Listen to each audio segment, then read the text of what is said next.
What's going on, guys? Welcome back to Renegade Animation on the Renegade Pop Culture Podcast Network. My name is Mike, and joining me, as always, is my co-captain, Cameron. Howdy, y'all. So today's going to be a pretty fun episode. We've got some pretty big news stories to cover. One of them including something that everyone on film Twitter has been talking about. And of course, we've got reviews for the latest Studio Ghibli film, Earwig and the Witch, and a few entries from the virtual Animation First Festival. We've got Calamity, we have Josep, and the 1980 version of The King and the Mockingbird. But first, Cameron, what do we have with the news? Alrighty, since we had a long episode last time, I decided to cut some of these news stories, but we're going to catch up a little today. So, Crunchyroll has passed 4 million subscribers, and you know what that means? Celebrity deal endorsements. Idris and Sabrina Elba are going to be making a dark fantasy animated series called Dante. I think that's how you pronounce it, which is the working title. So I think that's, first of all, good on Crunchyroll for getting 4 million subscribers. I wonder how those are going to be handled once the Crunchyroll Funimation thing fully takes action. But I'm always curious to see what happens when celebrities start working in animation. Not like Idris is unfamiliar with it, because we all know he had voice roles in Finding Dory and Zootopia and in the quote-unquote live-action Jungle Book remake from 2016. Any thoughts? There's not much to talk about. Yeah, really all I can say is that I'm intrigued by what he's planning to do with his daughter, Sabrina. Mm-hmm. Yeah, and this premise, the little bit of it that we heard, it sounds like something I eventually want to see. Yeah, no, I just hope they're good, because a big name can only take you so far. Because if the product isn't up to snuff, well, there's not much you can do about that. The animated musical Toto, based on the book, which is about the Wizard of Oz through the perspective of our favorite little dog Toto. The animation is going to be handled by Animal Logic, the same people behind the Lego movies and the CGI animation for Peter Rabbit. Not much to say here. I just think that's a fantastic studio, and I'm curious to see what approach they take with this look. Like, are they going to try to copy the illustrations on the front cover by Emma Chichester Clark, or are they? What? I'm just curious to see where they go with that. I'm trying to picture in my head how those designs are going to look in 3D, and you know what? I say go for it. Animal Logic has, for the most part, delivered some pretty quality products. I think some of their best work has been on the Lego Movie, because they do such a good job of emulating that stop motion aesthetic. Right. It's like you couldn't tell it was CGI if nobody told you. Exactly.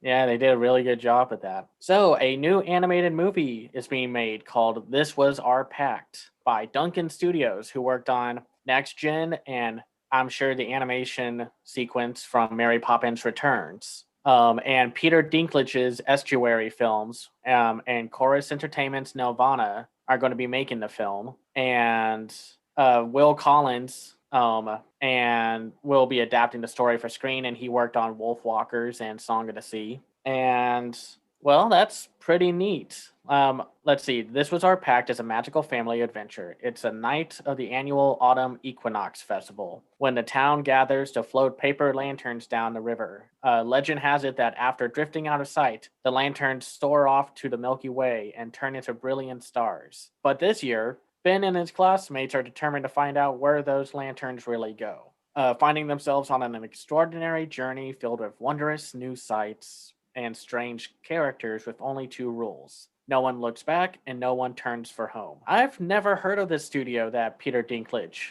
founded. I didn't even know he founded a studio. And this sounds pretty cool. Like, Nelvana and Duncan Studios have obviously done a lot of great work in the past. I'm curious to know what this will look like in motion. I think that's what's going to be a make it or break it kind of thing for me. Does it specify whether or not this is 2D or 3D? Because when they mentioned in the article Mary Poppins Returns, I'm thinking like that very classic sort of Disney style, and then you throw in some Cartoon Saloon alumni, and it's like I hope it looks something like that. No, but it says here in the article from Animation Magazine is that they're sounds like they're gonna make it 2D just because they said they want to capture the visuals of the book. So I'm thinking it's 2D unless they go through a creative CGI route that like what Mitchell's versus Machines does or something like that. But I don't know. There's not really a whole lot else, but it sounds promising. So I hope it's good.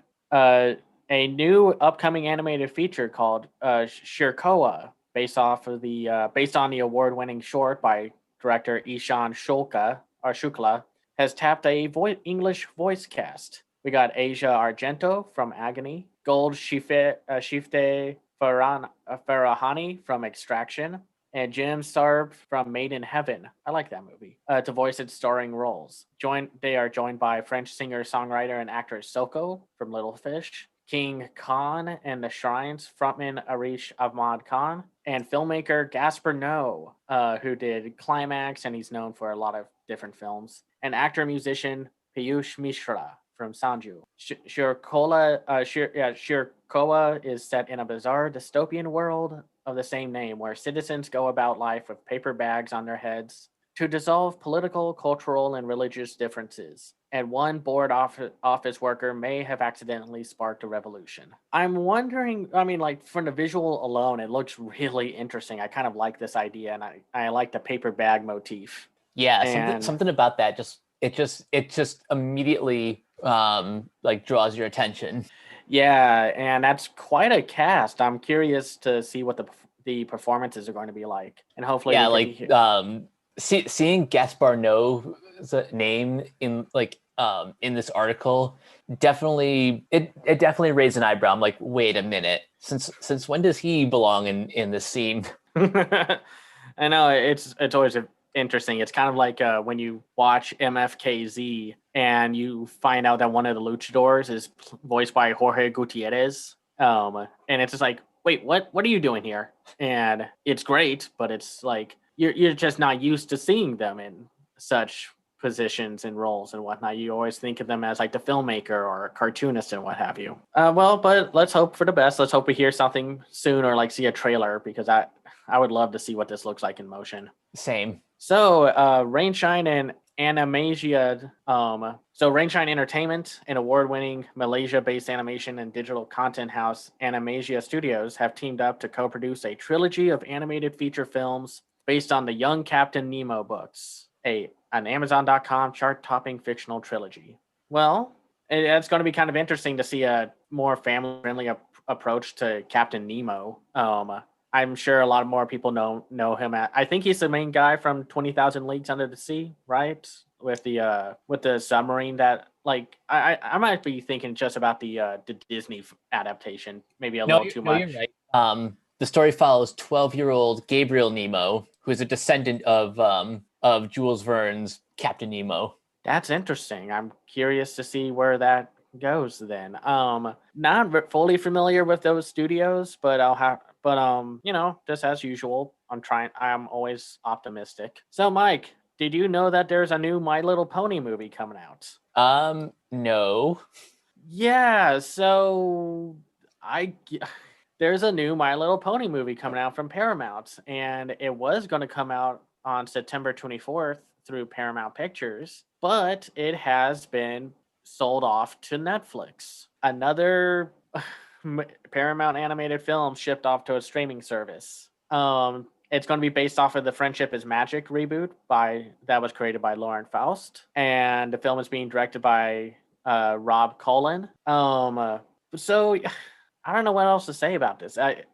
I'm surprised that there's a new movie coming out, and I don't know if they just don't have faith in it because the hit reboot ended like 2 or so years ago now, and I mean, technically, you could say that there's still a new iteration of this reboot, but it's more like, Teen Titans Go and whatnot. But so Paramount just sold this off, but they don't think like Rumble, which we'll get to in a moment, isn't like worth putting onto a streaming service. I don't understand what Paramount is doing anymore. No, they're running out of movies. All they have left are like A Quiet Place Part 2 and then the Mission Impossible films and then whatever else they got going. I forgot what else they're making. So, but we'll see. We'll have to see what happens because we got some news to get to with them, which we'll talk about in a second. Netflix will be developing a Redwall animated feature. And it will have what's his name? Patrick McHale, the creator of Over the Garden Wall, and who will also be working with Guillermo del Toro's Pinocchio. And they are also planning an event series based on the character of Martin the Warrior. I'm not fully familiar with Redwall or the series. I constantly get it confused with Mouse Guard. It's funny. It's funny that those two get confused because their premises are like, if not completely similar, then basically on that same wavelength. Yeah, and I mean, I'm always down for what Netflix is doing.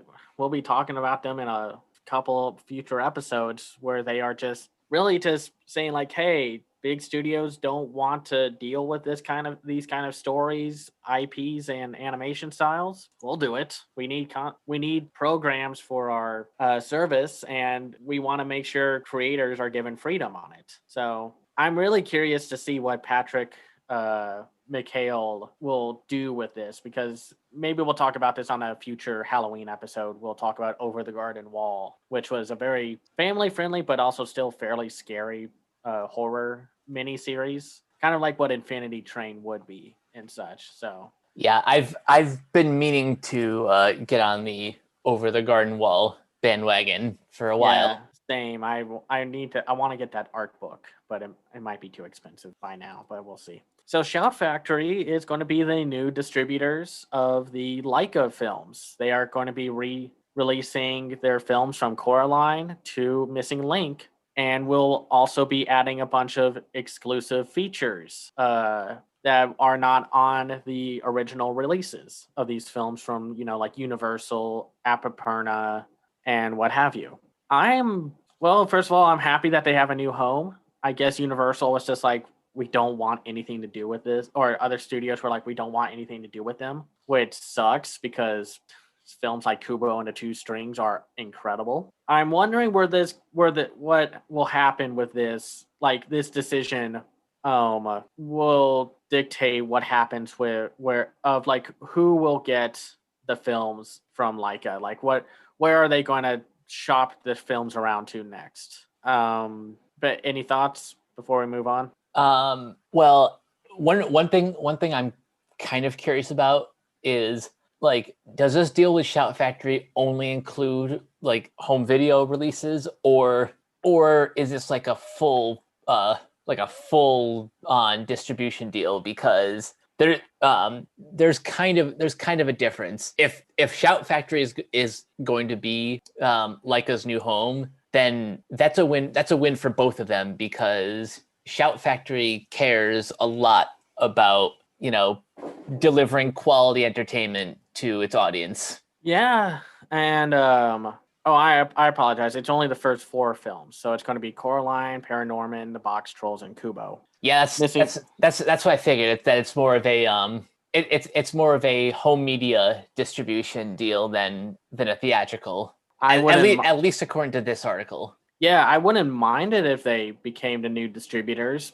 I think that would mean that maybe that Leica will have to reprioritize budgeting, because, those films cost a lot of money. And as much as I love their stop motion stuff, I don't know, like, would they be able to get a good enough budget to make a pretty good movie and such?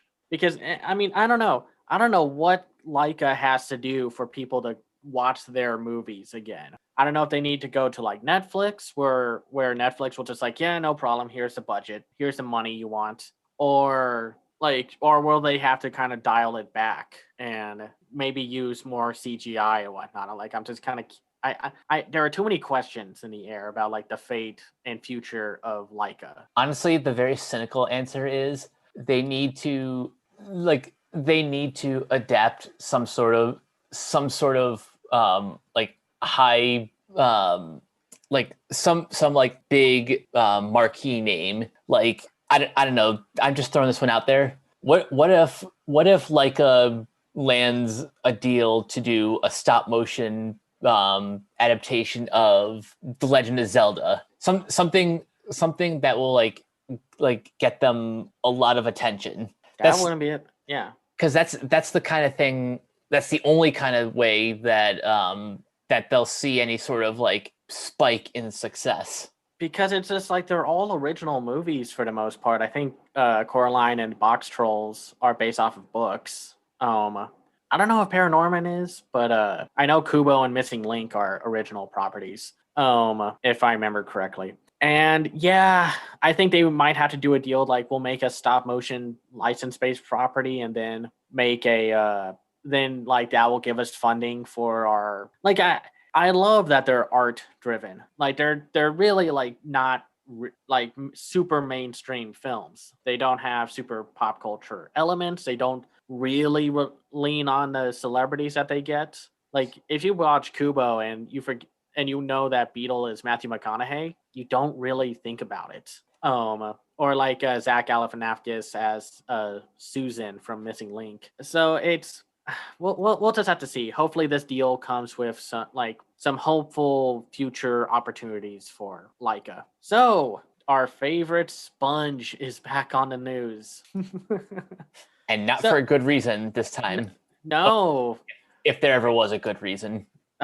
Well, there hasn't been a good reason yet. Paramount is pulling the film from the Oscar race. So that means that from the 27 films that were submitted to the Oscars, Sponge on the Run is now gone and it's now just 26 films. I think there are some other films I could have left, but I digress. And well, what were they what were they expecting to happen?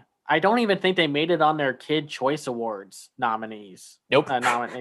And that's because nobody in the US, unless they used a VPN, has seen the bloody movie yet. I just can't understand Paramount's like strategy outside of it releasing alongside Camp Coral, a spinoff, I guess, limited series that doesn't look good, had a terrible first impression, and has bad blood in its veins. Like what? Just release the movie. It's SpongeBob. And I've seen the movie because I used a VPN. It's not the most amazing movie out there. I just don't get it. They're acting like this is going to be like a Raya and the Last Dragon kind of thing when it's not. How adorable. It's SpongeBob. It's going to make money no matter what. SpongeBob is like one of the biggest franchises out there. People will pay to see it, and I guess this is just their move to get more people on Paramount Plus. That's exactly what it is, because why else would they be so, for lack of a better word, protective of the sponge? There's just no other reason for it. And we'll talk about it in March, but I know people are going to be like, oh man, they've been building up their hatred for this thing. I bet they're going to rip it apart. And I'm sorry, it's just okay. Let's just move on.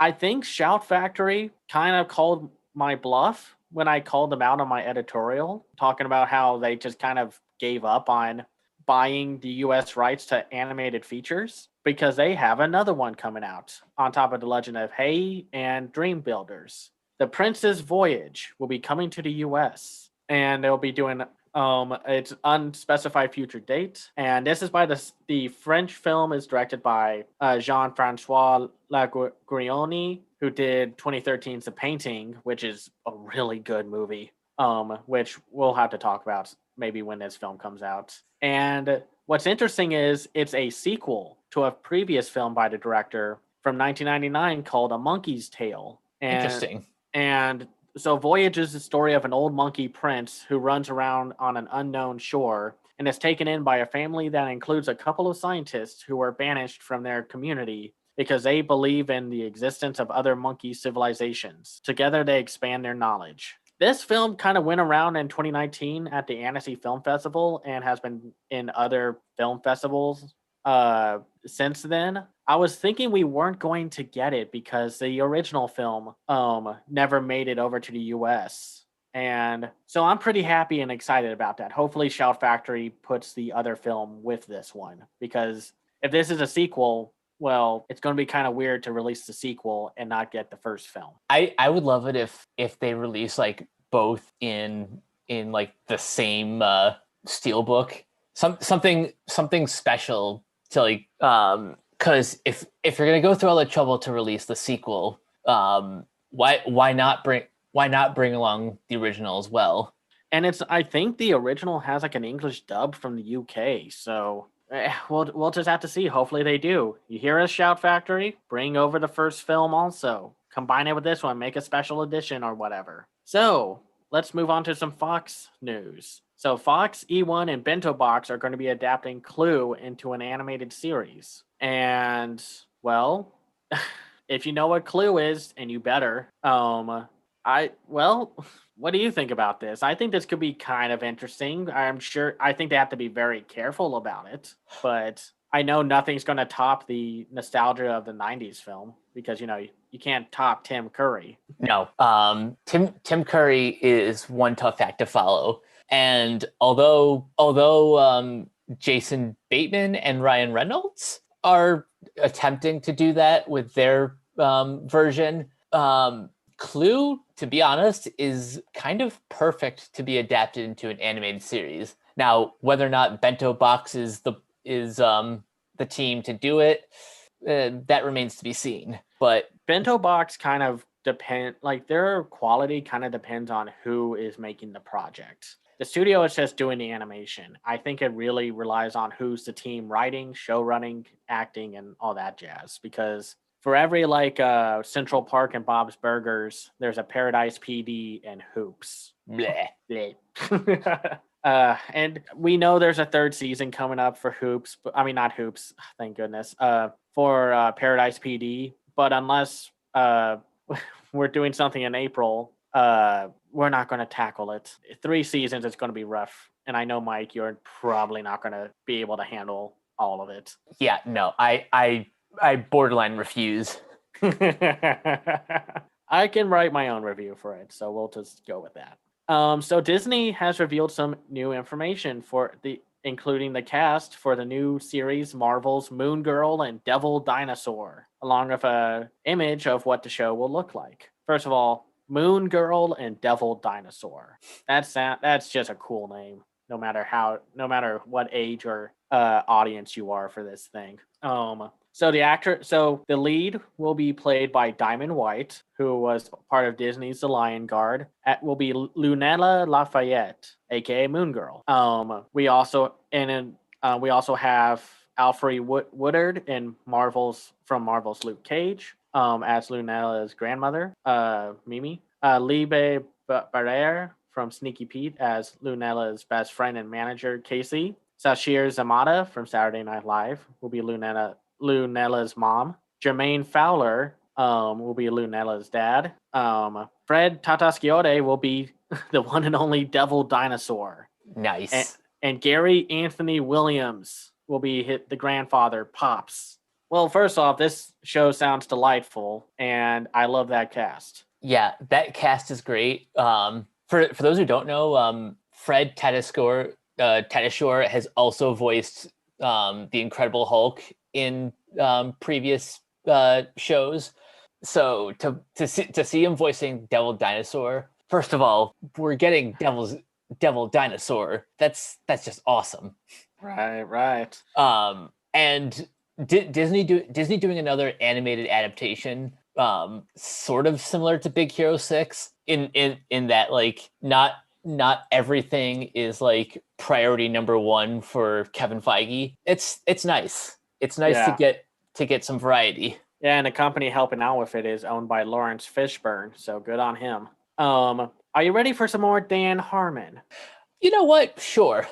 He will be doing an ancient Greece comedy for Fox. The Untitled series will take viewers back through the mists of time to the mythic days of ancient Greece, where a flawed family of humans, gods, and monsters try to keep on the world's first city running without killing each other. Well, and there's not much else. They're currently casting it. There's no pictures to talk about. It's going to premiere next year. Well, I'm curious to know where this will be going because I love Dan Harmon. I mean, I'm not a huge fan of like the first season or so of Community, but I am a fan of him and Justin Roiland's Rick and Morty. I'm curious to see what we get from him by himself, or mostly just him. Yeah. I actually haven't watched Community, but I'm still familiar enough with his writing style through Rick and Morty that I'm very curious to see how he handles Greek mythology. Yeah, are you? What do you want this to be like? As dark and somewhat pseudo cynical as Rick and Morty? I mean, think on what? I think I only want it to go as far as Rick and Morty. I don't think he needs to like try so hard to push the envelope. The envelope's been pushed enough, especially treading this ground. Yeah, and as much as I like Rick and Morty, and I also like his show Harmon's Quest, I'm kind of ready to see a different side or like a different perspective because on one hand, the cynical dark comedy nature really works with Greek mythology and such because everyone just kind of hates each other and they'll just screw around just because they have like spite for dinner every night. So I'm curious to see what happens. I'm down to see where he takes this route with this show, like what route he takes with this show. So, before we get to the sad news discussion piece, let's talk about some HBO Max news because we talked about this last year where I was like, I don't know if Clone High would fit on MTV. Well, apparently Comedy Central agreed because now HBO Max is getting a 2-season order for the reboot for Clone High. And, well, I just find that very interesting. I mean, what do you think? Do you think Clone High will fit better on HBO Max? I mean, maybe. Honestly, um, like I think just talking bigger picture here, the fact that HBO Max has like thrown down the gauntlet when it comes to adult animation is I just give them all the respect right now. Yeah. There's another discussion to be had about the state of Infinity Train, but looking at the stuff that they're working on right now, this is pretty awesome. So Yeah. Outside of Clone High, by the way, I hope they put the first season on HBO Max as well, so more people get a chance to watch it. We'll have to see because that Gandhi character is really the stinking point, I think, of trying to put it back on TV and such. Yeah, that's fair. But we'll have to see because, well, different times, man. We'll just have to see. So, but on top of that, they ordered a 10-episode order for a prequel series from Scooby Doo with Velma, an adult animated comedy series telling the origin story of Velma Dinkley, the unsung and underappreciated brains of the Scooby Doo Mystery Inc. gang. An original and humorous spin that unmasks the complex and colorful past of one of America's most beloved mystery solvers. It will be executive produced by Mindy Kaling, who will also voice the main character. Charlie Grandi, Howard Klein, and Sam Register will also be executive producers. And it will be produced by Warner Brothers Animation. I'm down for this. I mean, we were technically trying, like, for years, people have been wanting a more adult Scooby-Doo tale. Yeah, if for those who don't remember, James Gunn wrote the original draft of the live action Scooby-Doo movie to be R-rated. Of course, Warner Bros. Like, nah, this is a kid's property. Even though it's like everyone who likes Scooby-Doo are adults, but I get it. You want to hit the all family demographic. But I'm down for it, and I like Mindy Kaling. So yeah, I would have preferred if like they kept Kate Micucci as the voice. Mindy Kaling like fits the personality of Velma just right. Yeah, but because we'll have to see the direct-to-video films for recently have just made Velma just the worst kind of character to deal with. So the next show is Fired on Mars from Nate Sherman and Nick Vokey. Fire on Mars is an existential workplace comedy set on the Martian campus of a modern tech company. Pete Davidson will voice a character, and executive produces with Carson Mell from Silicon Valley and Dave Sears. I'm curious to see where this goes. Granted, the first image that we see is not too impressive. I mean, it's one of those art styles that you want to see in motion. But I'm also very curious to see Pete Davidson. Because I haven't seen The King of Staten Island, and I hear he's great in that. But is this his first voice role? He had a small cameo in the Angry Birds movie too. Oh, right. And I don't know if that's all, but I'd have to look that up. But I'll have to see how he is as a lead character for his own show. Because it's like, I don't know. I haven't always been the most like the biggest fan of his, just not a fan of his what seems like a somewhat limited comedy range. It's like you have to kind of like be on his level in order to enjoy him taking center stage. So yeah, this is going to be interesting. I'm fascinated by this premise. A workplace comedy set in outer space. Yeah. And some amazing news. Close Enough is coming back for season 2 and 3. And I am just so down with that. Just super happy about it because it was kind of radio silent for a bit after the release of season 1. And season 2 comes out literally I think 2 weeks from, next week. Yeah. Or no, 2 weeks from as we are recording this on the 25th. And that's going to be a lot of fun to talk about season 2.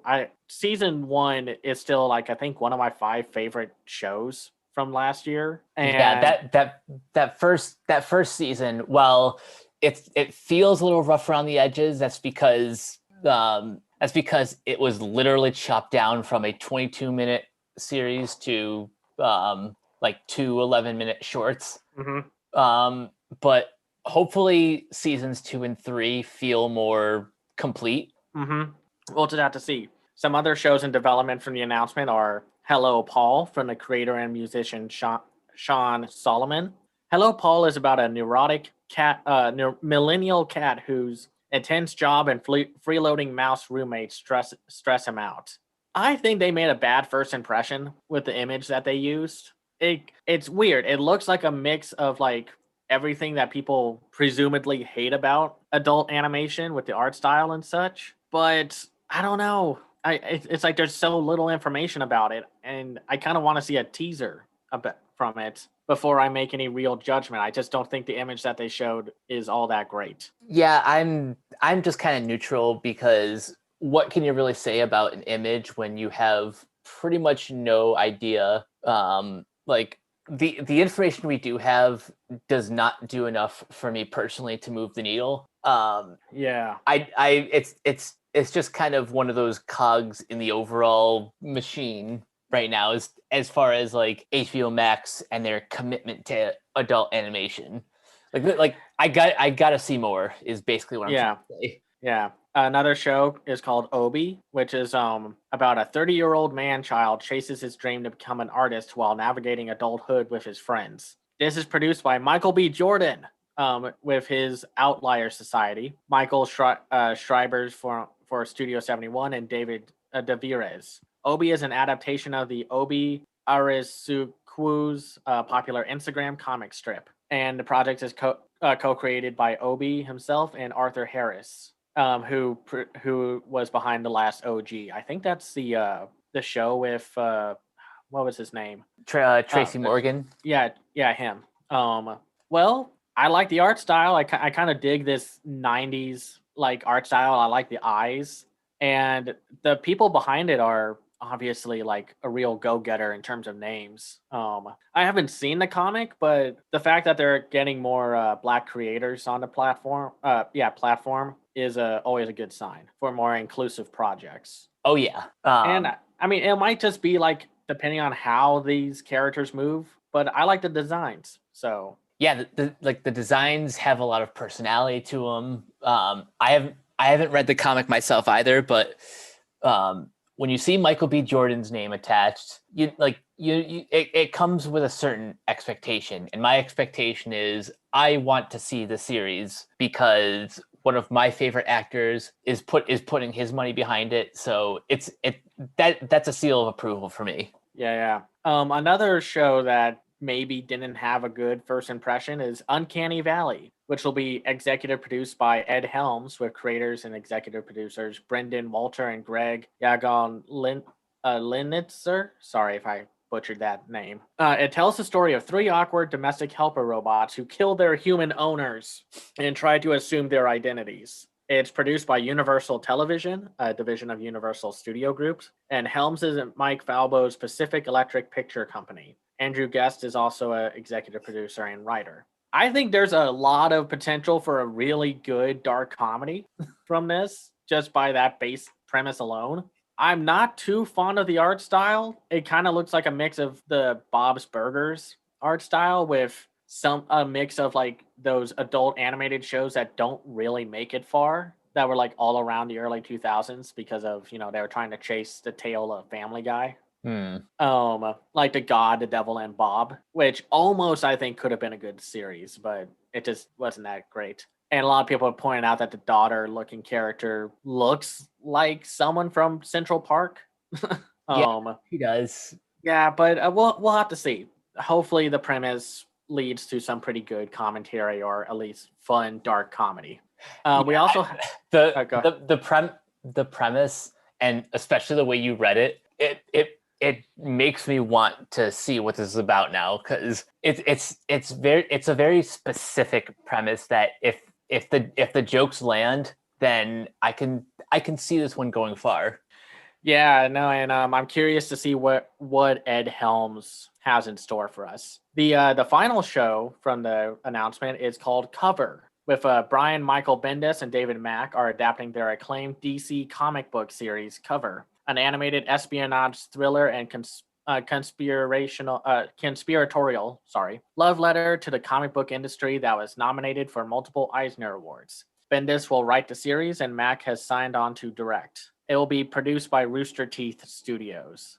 Okay, so this is interesting. I think this might be one of the first notable projects that I've seen where Rooster Teeth and DC are collaborating for a television series. That's kind of a big deal.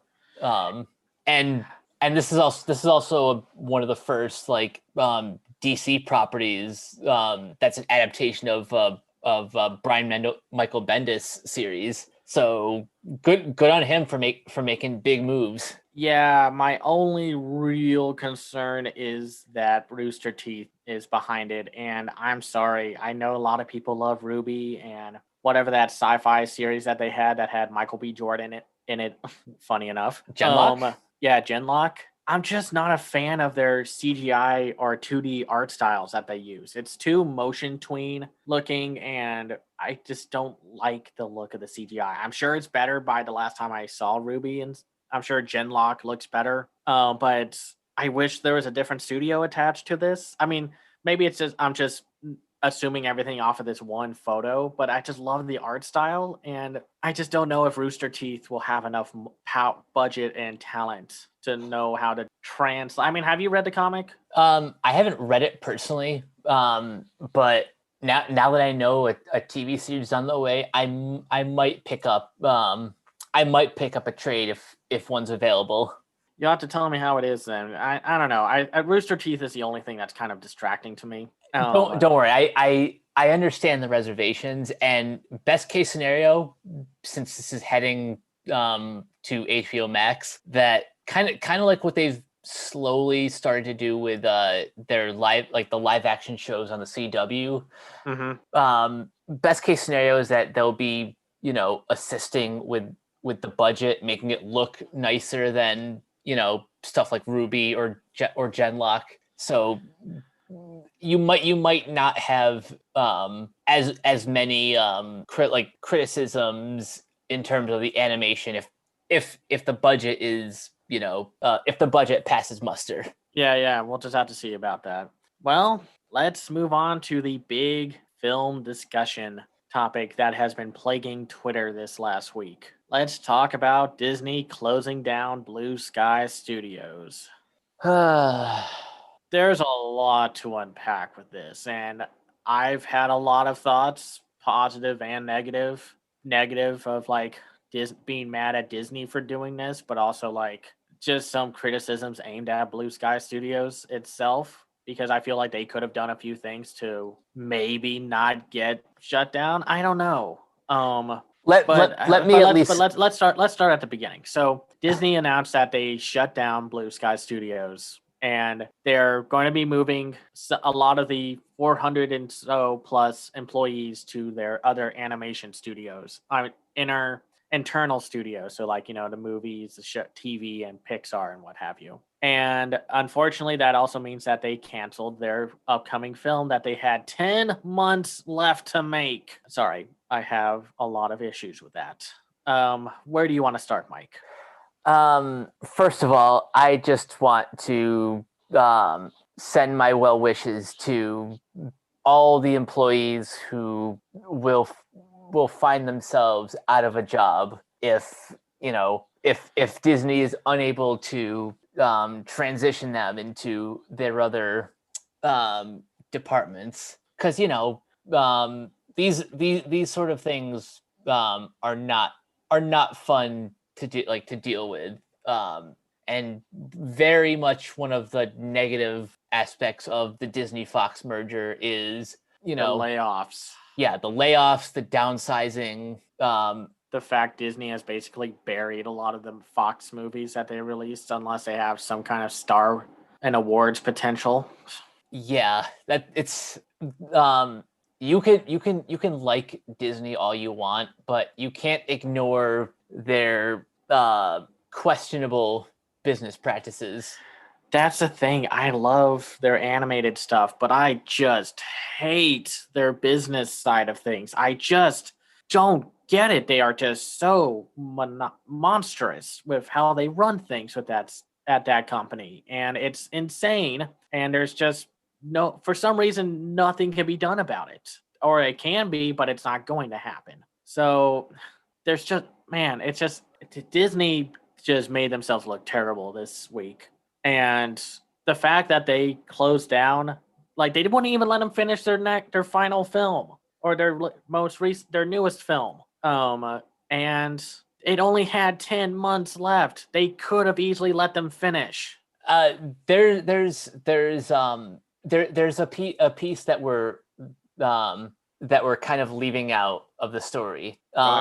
So the film in question is Nimona, and Nimona is an adaptation of a graphic novel by Noelle Stevenson, and this was going to be, if this actually saw the light of day, this was going to be Disney's first LGBT protagonist. So it kind of sucks when production is shut down on what could have been a pretty big deal for the studio. Yeah, and it just doesn't make them look good, and it just constantly makes their already flimsy we support the LGBT community, but not really. Stances look flimsier because of this, and it's maddening. 10 months. They could have easily let them finish and put it on Disney Plus or something. And I just don't get it. I don't get it. They will just die on a hill to make those Disney remakes, or they died on that hill of just like, screw it. We made a terrible disaster with Artemis Fowl. Just put it on Disney Plus. Just screw it. And I just don't get. I don't get it. They can say that they needed money and that they're financially straining, but I'm sure all those CEOs could use a budget cut from their paychecks. But I don't know. It's like my angry consumer side is coming out. But let's talk about Blue Sky itself. Overall, what did you think about the studio and its legacy from their early innovations with CGI to their monumental Ice Age franchise to critical darlings like the Peanuts movie and Spies in Disguise and the Oscar-nominated Ferdinand? For as much gruff as we gave Blue Sky for all of the Ice Age sequels, only one of which I actively dislike. They are a lot more influential than I think any of us realize. Because not only have they done some notable VFX work, but they were one of the first studios to like kind of take a slightly more experimental route with animation.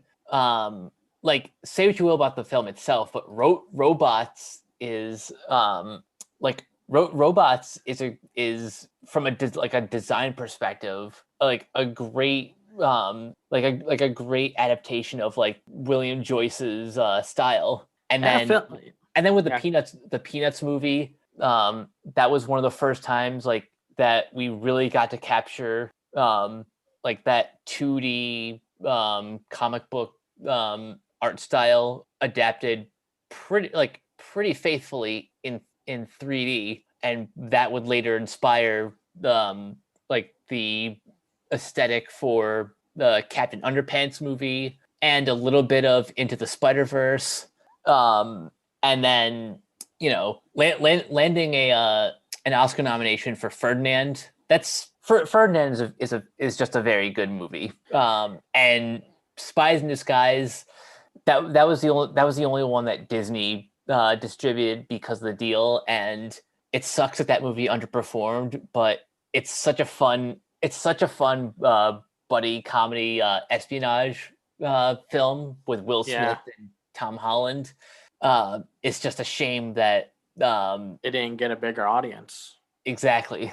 That's the thing. I rewatched a lot of their films recently, and they have some surprisingly dark elements and themes. Like, if you watch Ferdinand again, there's a lot of discrimination, segregation, and a commentary not only about bullfighting and why it sucks, but how society unfortunately gates off certain people to like give them a fate that if like they just can't get out of. And Ferdinand, while it has, the goofy talking German horses and the dance off, which is actually pretty silly and great. I love Flula's role in that scene. Yeah, and it's like you think like, man, these are some dark elements for a film that has a sequence of talking bulls, but it's just like there's a lot of layers to it, especially with Spies in Disguise, about like the commentary about basically aggressive government actions and their consequences. And then like for a film that came out in 2005, Robots, maybe outside of a few moments, holds up probably better than like half of the movies released by like DreamWorks and Pixar. And I think that art style really helps it. And it doesn't hurt that it has a pretty solid commentary about the constant need to push for new looks, new stuff, and to get rid of the old because the old's outdated, quote unquote. And even though there's only really one Ice Age film I truly like from beginning to end, which is the first one, I'll admit it has some good moments in the other ones, or at least things that I like, despite not really liking or caring much for the other films. Ice Age 3 is actually my favorite because of Buck. Buck is just a great addition, and it's just like and Peanuts, of course, like we just said, it's great. And Epic had a really just gorgeous look to it, and it was just kind of an admirable attempt for an action fantasy epic, even if it didn't really fully work. And like Horton Hears a Who is probably still the quote unquote best Dr. Seuss adaptation, even though it's fairly quirky and goofy and it has Jim Carrey as Horton. But it's such an interesting studio and such a good studio too. Just like even if I didn't like everything that they made and got kind of annoyed with how they handled the Ice Age franchise. But I'm gonna miss them. Like they're always that kind of studio that you kind of forget that you don't think about, and then you get kind of curious to know where they are going with their next movie. Yeah, when at the end of the day, when you take a step back and look at everything that the studio has accomplished, um, they were they were not afraid to push the envelope, even if it didn't always pay off. At least they like at least they put forth the effort to try to be different. Yeah, but let's get down to some brass tacks. If they could have, do you think there would have been? Do you think there was ever a way for Blue Sky to ever really lift their image up outside of being a studio that made Ice Age? Like, do you think there could have been a thing that they could have done to where Disney may have just not shut them down or maybe just sold off the studio? Um, I Just so ima- no. I imagine if the Peanuts movie did a little bit better financially, then they might have had legs to stand on. Because as much as we give Blue Sky gruff for all those Ice Age sequels, the fact of the matter is that those movies have been what kept the studio afloat. Because while they were kind of waning in popularity in the States, internationally they were still pretty much a mega hit. Right. Do you think doing too many of the Ice Age films kind of stagnated their reputation a little? Like, do you think if they either had better stories or more substantial stories in those films or just were better received, do you think they could have, like, because I think the Continental Drift or whatever that last one was called, Collision Course, I think that's Yeah. what it was called. Because I feel like that was the last time people were like, okay, you just made the Peanuts movie. What the heck is this? And I think if Ferdinand did better and Spies in Disguise did better, they would have not been in this predicament. But also, it's also hard to know where what Disney was going to do. It was always like waiting for the shoe to drop with that studio. And and I'll say this: throughout my years of covering animation, I've seen a lot of people stick their noses up about Blue Sky Studios films, and I think it was just like the straw that broke the camel's back for me was when people were like, "Why didn't this artistic piece of cinema get nominated over that Talking Bull movie with John Cena?" Mm. And it's like and it's just like, no, you all look like elitist snobs. Like animation, again, you do not want animation to be 100% direct, artist driven. I mean, you do, but you really don't want it to go down the route that I've seen. Because if you want the most arts driven things that take forever to get made, but it's 100% on the artist, you do not want to go down that road. You do not want to watch stuff like like Kill It and Leave This Town and whatnot. I'm sorry, you do not want to see that stuff. And you're not going, and for all that talk and gruff of like, I want my artistic movies, you sure as hell don't see them. What it sounds like you're saying is people don't know jack shit about the process of animation. More so than live action films, though. In reality, all entertainment is like requires collaboration, but that is especially true in animation. And it's like we're going to talk about one of these films that I think it's kind of like a good balance of art and like studio driven stuff with like The King and the Mockingbird. But it's like that, yeah, I just don't think they know what they're talking about, and it always just seems like I don't prefer that studio's work because it's not challenging me. It's like, are you giving it a chance? No, not really. And it's like, well, there's your problem. It's like you take a moment to get yourself out of that area that's like covered by all the worst kinds of YouTube critics out there, and just take yourself out and put yourself in front of like Ferdinand and listen to some of the dialogue that they say, all some of the sequences. It kind of hits you when you realize that Valiente had a very abusive like childhood, and the whole separate segregation commentary with the German dance horses, with the bulls, with the electric fence, or like the darkness of like, even though Machina is a very quirky character, there's something really messed up to hear them say he was a lab tested bull, and there's like a sadness to that, or like and just like how like when Ferdinand helped Angus, or whatever the Scottish bull voiced by David Tennant was named, and he helped him, and he's like, and Angus was like, thank you, Ferdinand, for helping me, and he's like, no, it's no problem, it's like, it was nothing,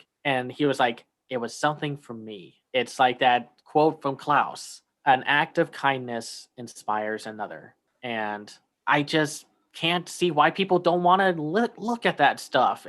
These are the same people that just dismiss Illumination and act like they're nothing. And that's what they treated Blue Sky like, nothing. And I had that moment too, but then I stepped out of that stupid toxic area and I was like, wow, these studios are super talented. Yeah. As like you said, once you once you actually give these movies a chance, and instead of comparing them to Disney and Pixar, which is like the very cliche of the basic bitch animation fan, just take the films in for what they are. Actually engage with the stories that they're telling. I can't really speak much about Rio or Rio 2, but some of their other films, like Ferdinand, like Spies in Disguise, and like Peanuts. The Peanuts movie. There's a lot more substance in the material, and if nothing else, I hope that a lot of these people, people like Chris Wedge or Carlos Saldana, I hope they find a home somewhere, either working with Disney or maybe branching out on their own, forming an independent studio, basically continuing what they started with Blue Sky, but without any of the corporate baggage. I think I'd like to see them maybe team up with Netflix or HBO Max or something. And I know HBO Max has the AT&T situation going on, but I feel like they take it more seriously, or maybe like even Apple Plus. Like make a studio and make like a bunch of deals with like Netflix, Apple Plus, HBO Max, because I feel like that's where their films are going to do better, like the best, unless they want to go for theatrical distribution and such. And then just be like a studio that has like many partners, like I guess you know what I mean. Yeah. Because I feel like it's just a shame to shut down a studio with such a legacy. And like I said, I don't like a lot of the Ice Age films. I think those later sequels hurt their brand. I think they didn't always make the best decision in storytelling and such. But when they got it right, they got it right. And I honestly prefer some of their films that they released over, like, I'd rather watch Ferdinand over Cars 3. And nobody gives, I mean, maybe it's just, I mean, I guess, like, it shouldn't be, like, a comparison thing, because I'm sure all these animation people knew each other. I'd rather watch Ferdinand than Cars 3. I did not think Cars 3 was all that stellar. And for all the flack that they got for sequels, it seems like they sure like to give Disney and Pixar more of a pass, because it's like, oh, you finally made Incredibles 2. Well, you know what? I didn't fully care for Incredibles 2. So rest in peace, Blue Sky. We're going to miss you. I'm sorry that people dunked on you all a lot. Y'all didn't deserve to be shut down. One more thing before we wrap this up. I'm just curious, are all the Blue Sky movies on Disney Plus? Because if not, I'd like to see as many of them on there as possible. The only ones I know for sure on there are like the Ice Age movies and the Peanuts movie. I know Epic is on there. Ferdinand is on there. I think Spies in Disguise and Robots are not on there yet. Okay, yeah, that makes sense. They probably have just like distribution deals for other services. Yeah. But as long as more people get a chance to seek out these movies for themselves, that's really all that matters. Because while the studio has been dissolved, I I would not want to see their legacy like suffer the same fate. Right. Now, a quick question. With their final film that got canned, if there was a way to save it, what do you think that they should give it to like Netflix or something? Or because I feel like it's a shame that all these studios have all these ideas that they just sit on and don't give it up because of copyright, because they want to own the rights for it, even though they'll do nothing with it. Yeah, I think Nimona should go to Netflix. Either well, I said Netflix because as far as I know, Noelle Stevenson might have like some multi-picture deal with them, or since she's already shopped her other comic Lumberjanes to HBO Max, you can shift it up. You can shift it over there. Yeah, I just feel like don't let this film die. Don't let it just join the pile of other films that DreamWorks, Disney, and Pixar have not finished for one reason or another. Just let really, it's like either either people need to get up and tell Disney to finish the movie or sell it because it's not fair that these companies own these films and then do nothing with them. But that's all I have to say about the Blue Sky situation. Yeah, I think we've said all that we can right now, which Plus, means we need to it's move the target. yeah. And unfortunately, it is to talk about Earwig and the Witch, the newest Studio Ghibli film, their first CGI TV special, directed by the polarizing director himself, Goro Miyazaki. Boy, howdy, where do we start with this? Well, why don't I pick up where you left off? I don't think a lot of Western audiences are aware that this was intended for television. Because like no offense to most Western audiences, but pretty much all they knew about this movie was they looked at they looked at the like the first couple stills and they're like, ew, Studio Ghibli's doing CGI and it doesn't look good. Bleh, I don't want to watch it. And Yeah, to be fair, we're not saying that the CGI is anything great. Like even by television standards, it does look a bit limiting, lacking. yeah, like these characters, what's missing is the texture, and I think it's really noticeable with Thomas. Yeah, no. The big complaint that I've seen about people with this film is that, and we'll get to the story in a second, which I have more of an issue with that than the textures look. Is that the textures are too clean. They're too smooth. They all look like porcelain dolls or they look like plasticine. And I get where they're coming from, but I don't think it looks that bad. It's the problem is a lot of Studio Ghibli did not know how to animate in CGI, and they took it to a studio that did.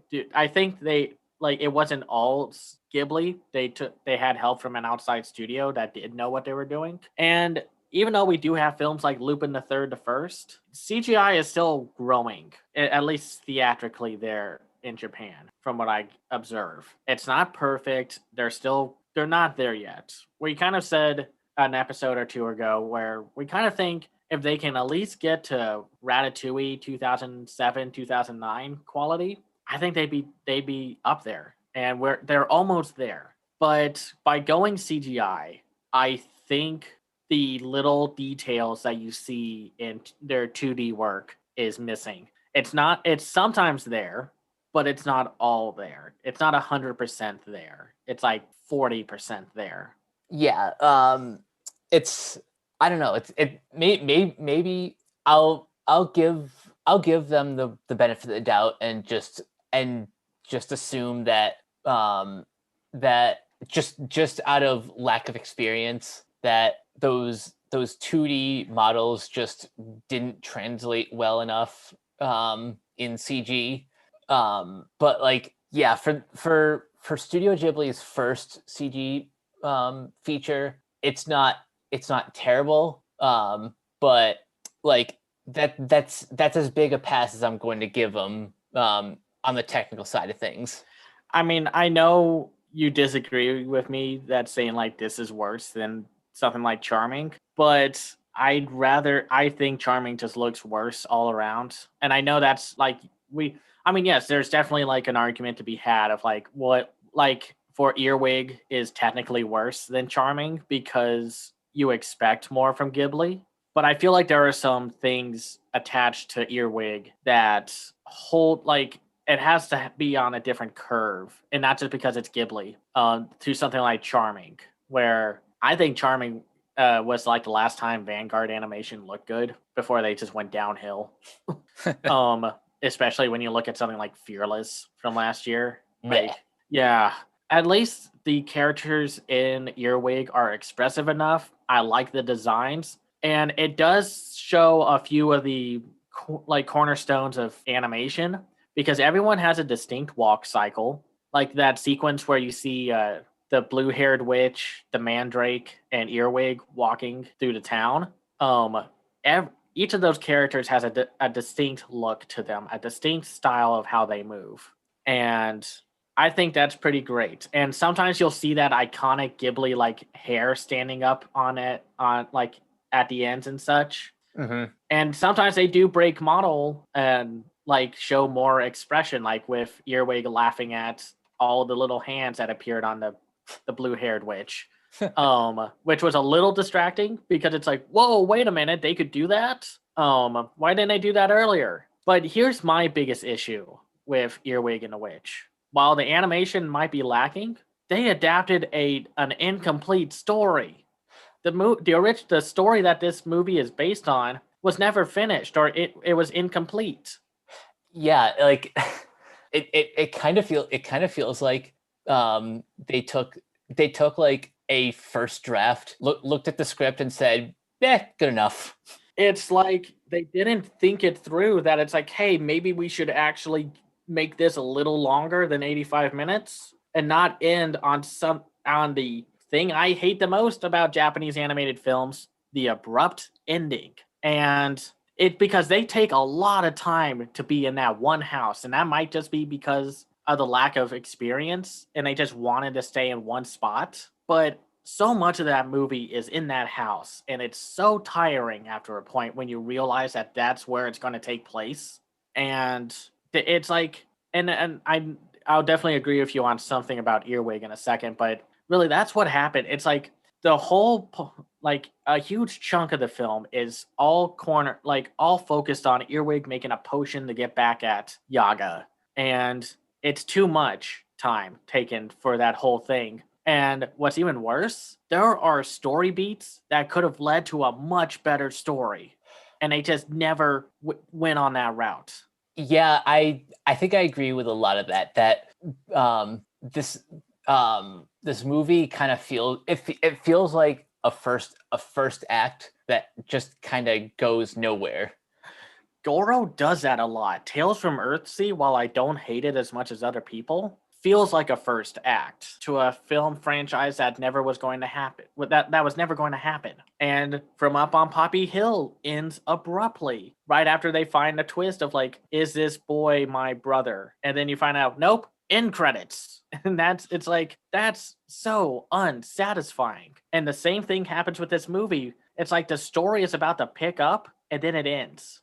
And I don't know what they could have done. I mean, I know what they could have done, but I just don't know what Goro and the writing team were thinking about adapting this incomplete story. And some before we get to my personal biggest issue with this film, so this is Goro's third directorial effort. Not counting the TV series, so that not he worked on. not counting the TV series, but would you agree that like by now he's just never going to be his father? He needs help.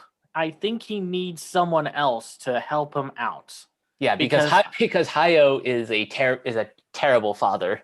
I love Hayao Miyazaki, but how he runs things and how he ran Ghibli was not stellar. And I love Studio Ghibli. I love them with all my heart. But they did not make a good, like we said it before with Pete Docter. He's made sure that they started like finding talent within their ranks. Miyazaki burned them all out or made them leave the industry. And knowing how the anime industry is, that's not a good thing when you are just losing people left and right. And Miyazaki knew this, and yet he didn't stop it. And he's like frustratingly stubborn in that regard. And he's well known to be stubborn. That's a known thing. That's like knowing that you're going to have a hard time adapting Yoshitaka Amano's well-known, super detailed artwork.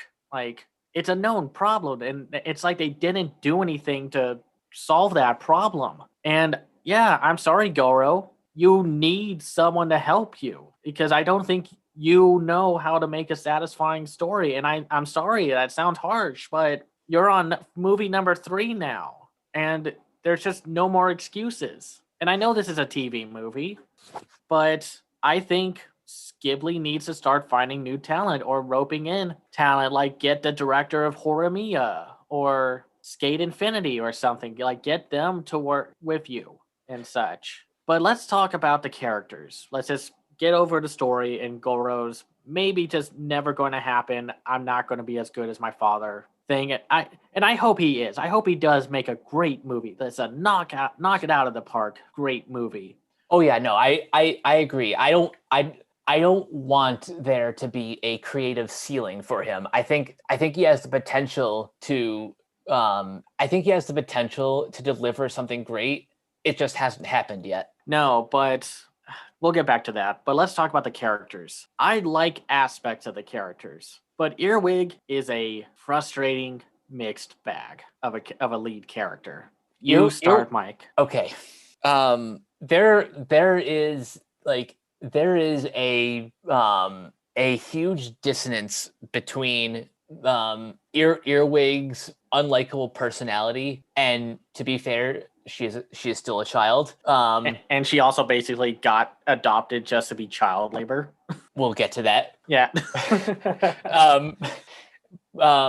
But there's a dissonance between like Earwig's personality and the movie pretty much forcing us to root for her simply because she's a protagonist. Like I get it. Like, she is a child. She's an orphan. She's kind of in some sort of Arrested Development, because she's like gotten so comfortable at the orphanage, and like we don't see it too much in action, but she pretty much makes everyone her bitch. Yeah. And it's like at some points I do like her chemistry with her like friend. I forgot the one. Custard. Yeah, Custard. And the other kid designs are pretty great. Like, the designs overall, while they might not translate well, I do like them. You can see the Ghibli inside those characters. Yeah, no, the Ghibli is there. It's just execution could have been a little tighter. And yeah, and I agree. I think Earwig flip-flops to being obnoxious, to unlikable, to understandable, because it's like, you can argue about her, like, she's acting out like this because she was dropped off by her mom at the orphanage and just never knew who she was. And then it's like she finds out who she is, and it's like, why won't any of you tell me who she is? But then it's like, but yeah, it's too inconsistent of a personality to care for her. And it's like, yes, she did get adopted just to be turned into a child slave, which is messed up. But yeah, it's like the story doesn't always work with her mannerisms and her story beats. All right, since we've mentioned it twice already, let's talk about Bella Yaga. Yeah, so she is the pseudo antagonist of the film, who is voiced by Vanessa Marshall. Vanessa Marshall, and she basically adopts Earwig to help her with her potion making business. And that's it. Treats her badly, slaps her at one point, which, yikes. And just it's just a very mean character. But it's kind of hard to look past some of the elements of why she adopts Earwig. Yeah, especially once it's revealed like who Bella Yaga and Mandrake were in a in some of those flashback scenes. Yeah. I mean, like, you start, like, what do you want to go with Bella Yaga? I like the voice cast. I like while the character is like not too far removed from like Lady Tremaine as far as like evil stepmothers. Yeah. At least like Vanessa Marshall puts in a little, she adds a touch of just a little touch of comedic timing. Right. Gives her a little bit more personality. And also I think the scene where like she's freaking out because of her extra pair of hands is like that got a big laugh out of me. Yeah. And I agree. I like the voice cast. I think my favorite characters are Richard E. Grant as the Mandrake and Thomas, who is voiced by Dan Stevens. Dan Stevens. And it's like I like aspects of the Mandrake. I love that he just sits around and reads all day, and he's just like he asks his little demon minions to get him his favorite treats, and then they just eat whatever he's feeling, and then it's like I feel like he's the much more interesting character alongside Bella Yaga. Oh, like, yeah. I think they're the more interesting pair, and that's also because, spoiler alert, you find out that they were in a band with Earwig's mom, who is voiced by Casey Musgraves. Yeah, Casey Musgraves. And they were in a band, and then they broke up after the mom just wanted to leave. Okay, now that's the other thing. And it kind of adds to our general complaint that this movie is not long enough. The more interesting story, in my opinion, would have been like have the movie focus on the band, and then maybe dive a little bit deeper into the mythology of the 12 witches. Like give Earwig's mother a name, and B a personality. Yeah, B a person, a name, B a personality, and C like a clear clear motivation for leaving the coven, and therefore abandoning Earwig at the orphanage. Yeah, because there's no real explanation why she did it, and that's probably because this story was originally never finished. And I think what frustrates me is there are some actual good scenes in this movie. I love everything with the Mandrake. I love his facial reactions. I love when he gets mad and like he's got little firework eyes. And I love when he's fully pissed off and just like what kind of hell he raises. And I love the little sequence where Earwig runs through the tunnel. It was like one of the few times where the Ghibli magic kind of came in. And I love that there is kind of a theme of like finding lost magic in your life, because it's obvious that Bella Yaga and the Mandrake lost their magic. Not like they can't do spells and whatnot, but I mean like, metaphorical. Yeah, losing. Think of it as like losing a member of your band, or like falling out with your best friend, like that'll take the shine out of like the rest of your days, especially like when you consider all the good times that they might have had. And they show those in flashbacks, and that is like the more interesting story. Or if you wanted to take this story in a different direction, focus on Bella Yaga and the Mandrake. Like tell them that's like we need an extra pair of hands, and they're just reluctantly like, fine, let's go adopt a kid, and then that kid helps them bring back magic in their life or something like that. Like there's a good story here, but I think it's framed incorrectly because Earwig's set like arc is not satisfying, and neither is the final point of like where they finally start to get along, because it's all shoved into like the last 10 minutes. And that's a shame because again, I love the scene where the Mandrake looks like he's finally easing up and becoming closer with Earwig when he gets her favorite shepherd's pie, because he's like, because I love it. It's like the shepherd's pie from the orphanage. It's always been my favorite. And I love when he talks to Earwig at the end with like looking at the posters and such. I love that scene. I love the driving and the flashbacks. And then it ends with the mom coming back, and then it cuts to credits. Yep. And then it shows all these cool 2D visuals, and it's like, oh, this would have looked so much better as a 2D film. And oh man, is this film frustrating to talk about. I don't hate it as much as other people. I don't even think I hate it as much as you, but it's frustrating to talk about. See, that's the thing. I didn't even hate it. It's just to answer what you mentioned before, comparing this to Charming.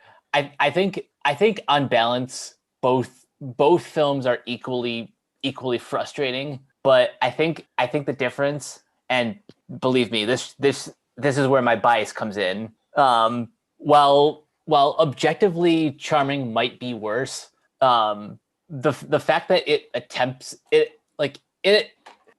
Okay, to put it a little bit simply, to put it in simpler terms, Charming is the best Vanguard film, while Earwig and the Witch is the worst Ghibli film. And that's why the ratings are so skewed, if that makes any sense. No, I get it. I perfectly get it. You expect more from Studio Ghibli, and the fact that they're just kind of super reliant on Miyazaki's last movie is not healthy for that studio. Like, I think if they want to keep going, they honestly maybe need to buy Studio Panak and just get that team and ease up on the ways of Miyazaki. Like, I think story and character, like, they're the best at what they do. But with how they ran everything, and I still think films like Pom Poko are worse than Earwig. But if this is where they want to go, they really have some serious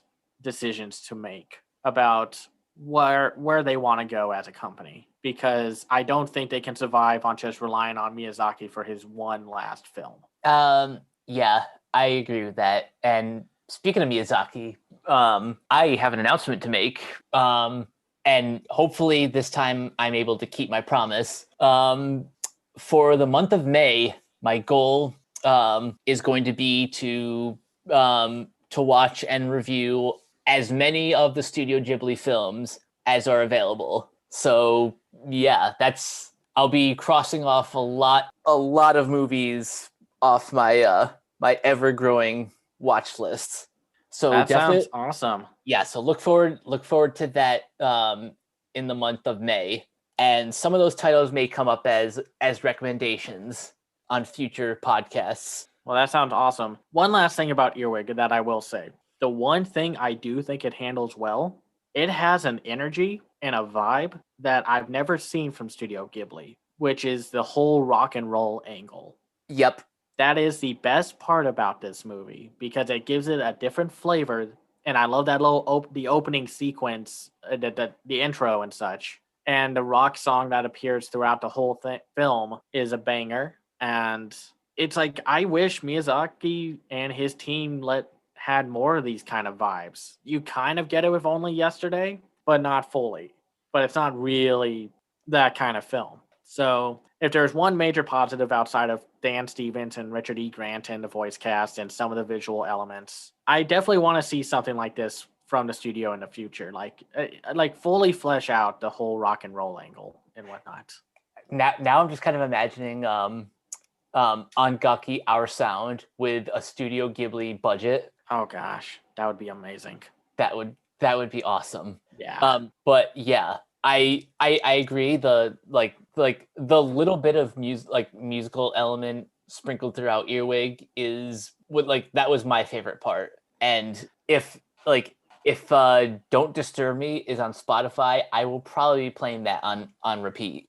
Same here. So, in general, Earwig's a very hard movie to watch because it's so disappointing. There are definitely some films that are coming out this year that I think are worse than Earwig, but it's kind of hard to find a reason to fully recommend Earwig outside of its short length. Yeah, or if you're like me and if you're aiming to become a Ghibli completionist. Well, I'm sorry, Goro. Maybe we'll try better next time if you do get a next time. Hope, and you should. So, which movie should we move on to next? You know what? Let's do Joseph next because this one's fascinating. So we're now diving into the Animation First Festival offerings. This was the February base month animation festival, and this is where we got to see Joseph, The King and the Mockingbird, and Calamity. Just for context. So, Mike, how about you start with Joseph? Okay, so this is a French animated biopic, and it takes place like about 8 months before World War II. But like right after the Spanish Civil War, so Yeah, what so what a a lot. time to be around. Yeah. So the plot is something like this: overwhelmed by the flood of Republicans fleeing Franco's dictatorship, the French government's solution consists in confining the Spanish refugees in concentration camps where they have no other choice than to build their own shelters, feed off the horses which have carried them out of their country, and die by the hundreds for lack of hygiene and water. In one of these camps, two men, separated by barbed wire, will become friends. One is a guard, I believe that's Serge, Yeah, and the other is the artist Joseph Bartoli, a cartoonist who fights against the Franco regime. And I'll be honest, I know next to nothing about this specific pocket of world history. Like it's one of those things they never really taught you in history class because you usually in high school you get like the major events and really only from one perspective. yeah, that's kind of a problem. They only think it's like World War One. Nothing happened in between then. World War Two, nothing happened until the Vietnam War. Nothing happened then. And Joseph what? How do you say his last name? Bartoli. Joseph. Yeah, Bart. Is an actual real life artist, and I never knew that this guy existed. I thought this was just an interesting historical drama with these two different characters, but no, this guy existed, and the whole context of the story is framed from the guards. Like years later, like the guard is now an old man on his deathbed, basically, and his grandson comes over with his mom to check on him, and then the grandson sees a framed sketch on the wall, and Sergey goes over, picks it up, comes back to the bed, and tells the son about the story of that picture. And it's a dark movie, so content warnings ahead. There are going to be talks of violence, assault, and just death, constant death. Hmm. There's just this is a very heavy movie, but this is what I like going into a foreign animation. They kind of know that you can tell all these different stories. Like, yes, you could have told all this in live action, but there's a different energy about it with it being a 2D film. And the visual look of its like comic art, like chicken scratch sketchbook art style, like gives you something more that probably would have been lost if this was in live action, especially since the animation is limited in most points outside of the current time period areas. I think I think And I think that's honestly one of the only things that that's not even a negative, just so much as it took me a while to get into the rhythm Yeah. of the limited animation, but juxtaposing that against the like the cleaner modern style in the present, it works. And like there are certain scenes that are pretty nightmare inducing, like those like wild and crazy sketches of the concentration camps are Yeah. just like obviously the target audience for this is not children, but Oh, if absolutely not. yeah, no, but I imagine if they do, if like if one of them does stumble upon this for the first time, like those scenes will be pretty traumatizing. They are, and especially since there is a sexual assault sequence and there's a mix of surrealist imagery that pops up from time to time, especially like when you see the guards are turned into pigs and these sketches come to life, like how Joseph designed the guards to be like gremlins and nightmarish gargoyle looking creatures, and a lot of death as well. Like Joseph encounters a family friend who ends up pissing off the guards at one point and then just gets beaten to death. Ooh, yeah, that was not easy to watch. No, there's a lot of hard moments to watch in that, and it's a very depressing film. If you've seen films like Funan, it's that kind of film where it there's very little light at the end of the tunnel, but there is that light. And luckily, this isn't just a downer fest. There are moments where the refugees find joy and entertainment and love amongst their numbers, like when Joseph and the guard go and see musical entertainment on one side, and it's interesting to see like the African guards are actually like kind of on the side of the refugees, or at least they're not like as piggish as that one heavyset French guard. Yep. And like there are moments that bring like a humanity to it all, and it's just a very distinct movie when you watch it. And just man, I love this art style. I know everyone's probably going to get hung up on the fact that a lot of the runtime is fancier animatics,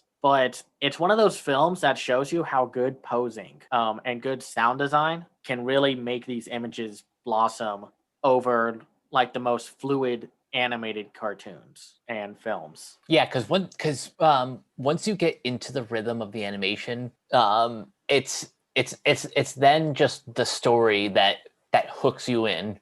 I think once I knew I was going to love this movie was I knew I was going to love this movie once we got to once we got to Serge like actually starting to tell the story of that sketch on the wall. Yeah, and I love just like the outcome of like Serge or Sergey, however you say his name, and Joseph just escaping and getting out of there, and then they meet again years later in Mexico, where Joseph becomes a lover to Frida Kahlo, and it's just his mindset, and just kind of like because you find out that Joseph lost a wife and possible child in a when a train that was taking him got bombarded. And there's a scene where he's selling lampshades with the guard, and he's saying like he would have been 5 by now. It's like what if there was a chance that they got off? And or like when they're publishing his drawings, he's like the ink needs to be thicker, it needs to be darker. And the guy's like, okay, but that's going to ruin a lot of the detail. And he's like, I don't care. That's what it was like. And there's this like for a film that has limited animation, there's a lot more soul put into this than like most fully animated films out there. Yeah, agreed. And the music is so good, and I love the ending when you see the grandson take the picture to an art gallery that was honoring Joseph. And I like that you get to see Joseph working like in between, like as his older self. Like I just really love this movie. No matter how depressing it actually is, I love their chemistry with Joseph and Sergey, and it's like it brings a humanity to a really dark moment in time, and probably unfortunately because of recent events, timely. Yeah. Just if you think about it a little too hard. That's all. No, that was in the back of my mind. Now, this is actually a directorial debut by someone named Orel. I couldn't find a lot of information about them. Not even gonna assume their gender. But like for a feature debut, this has a lot of personality. Of course, it's also written by a pretty notable screenwriter whose work I'm not terribly familiar with, but they seem to have a lot of credits on IMDb. Their name is Jean-Louis Milesi, and yeah, like I said, I'm not too familiar with their work, but obviously they have some sort of reputation. Right. And so like, do you have any other elements of this film that you like or that you want to talk about, or should we just wrap it up maybe? I think we said pretty much everything. If you're a history buff, or you're specifically a fan of like art history, then I think there's a lot that you'll get from this. Right. And hopefully this film will be playing or will pick up a distributor soon, because I just think this film needs to be seen. Yeah. It's my second favorite animated film of the year so far, and we'll talk about the favorite one last. But okay, we'll get to that. But yeah, I think if you can find a way to watch this movie, do so. I hope like G Kids or Shout Factory or maybe even Neon, since they just picked up Flea, will pick up this movie. Maybe it'll be a little too similar and whatever to Flea's, like also realistic history, but we'll just have to see. Like I said, just someone who's ever listening to this, G Kids, Shout Factory, or whoever, bring this movie over, please. Yes. Even HBO Max or Netflix, do it. Just bring it over. Yes, absolutely. All right. So the next one we're talking about, this one is fascinating just because there's a lot to unpack. So one of the classic films presented at this festival is the 1980 version of The King and the Mockingbird, directed by Paul Grimal and co-written by Grimal and Jacques Prévert.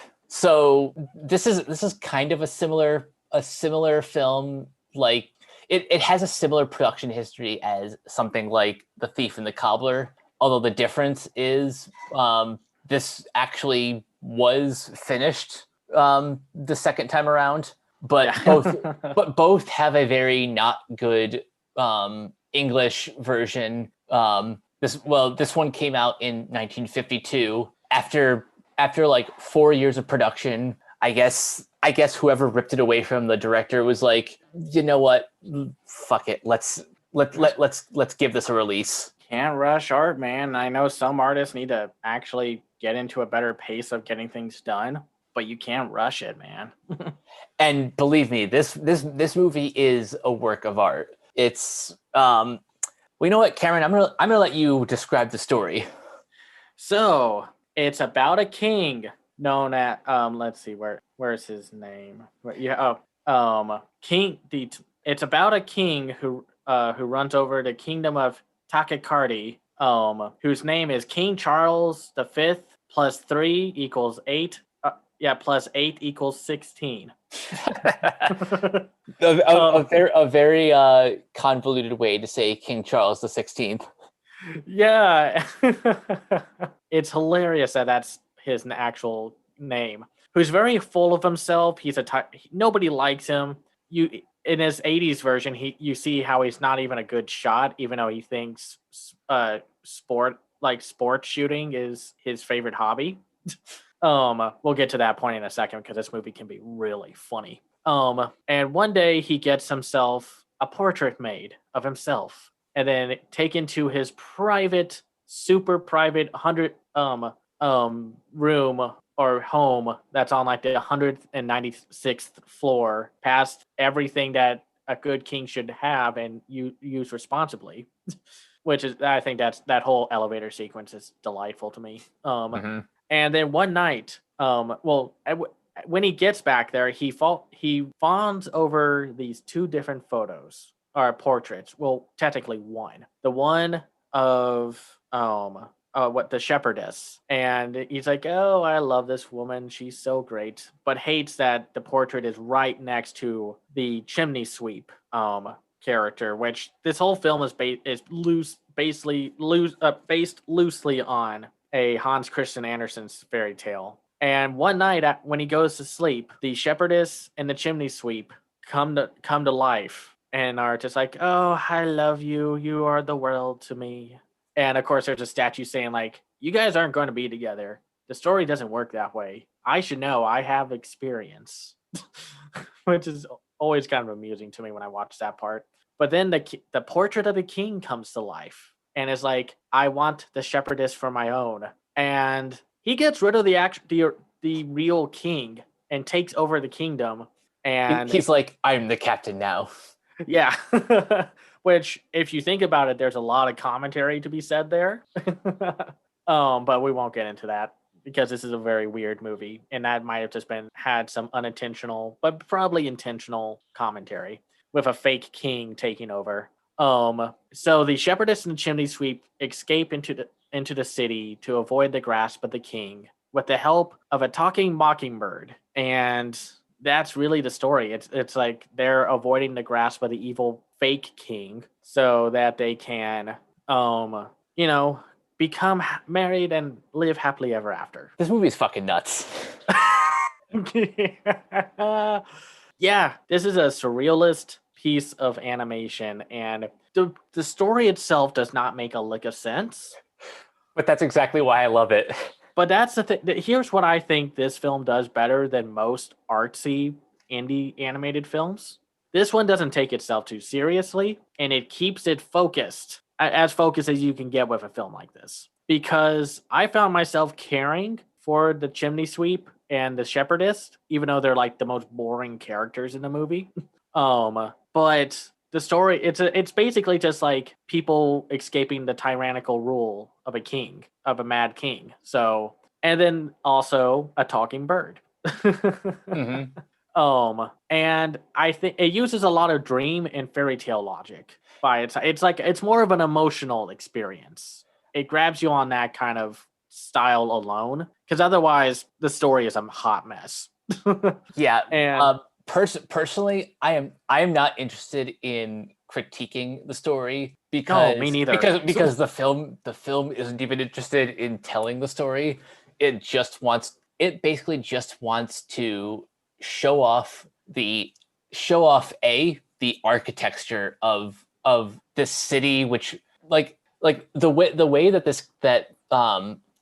the way that certain scenes are composed, it kind of looks like the city and the castle are all just kind of one and the same. Like the city is just kind of built around the castle. So even though it feels like this movie is all taking place in like one building, like the world building of that is just incredible. Well, it's like there's a lot of interesting story beats. Like, first of all, the Mockingbird, which I think is like the best character in a movie.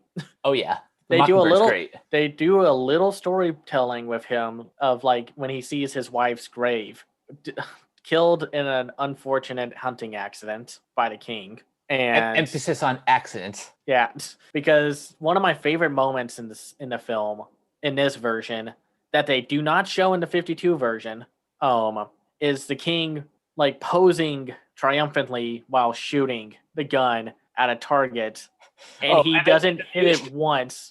And then the assistant just comes in, pokes holes in the target.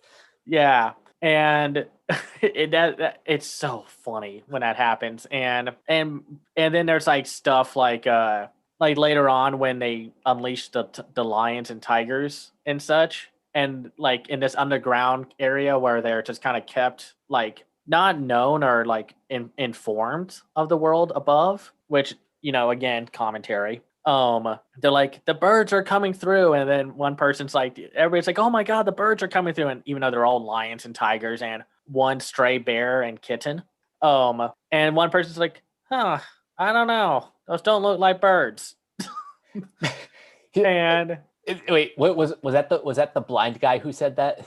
no, it was just a random person at Oh, like as they go through the streets. And there's this one, but though there is that one guard character that goes through that somewhat Looney Tunes kind of setups, like where he's like, "Oh no, I can't go against these lions and tigers and whatnot." And then this kitten comes at him. He's like, "Meow." And the guy's like, "Huh, I can take care of this." And then this giant lion comes up to him, and it just reminds me of those.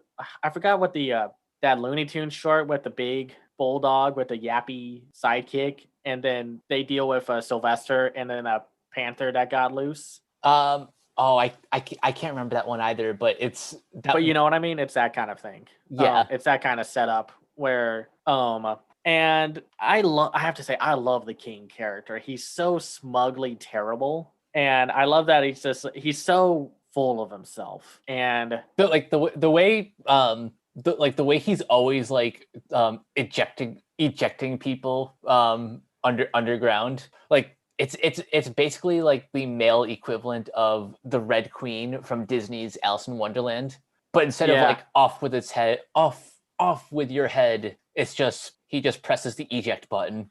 yeah. And I love that he's like, "Ah, yes, my secret home," literally, and then pushes the button and like he kills a bunch of people like left and right, dude, just by having random buttons. And then like there's that sequence where he's trying to eject the police captain, Oh and yeah, then the police but captain just he's just constantly like evading. yeah, it's like he's just pressing it. But yeah, this movie has great physical comedy. It has like well, first of all, the animation in this film, whether you watch the 1952 version or the 1980 version, is great. Yeah. Like, by gosh, this animation is incredible.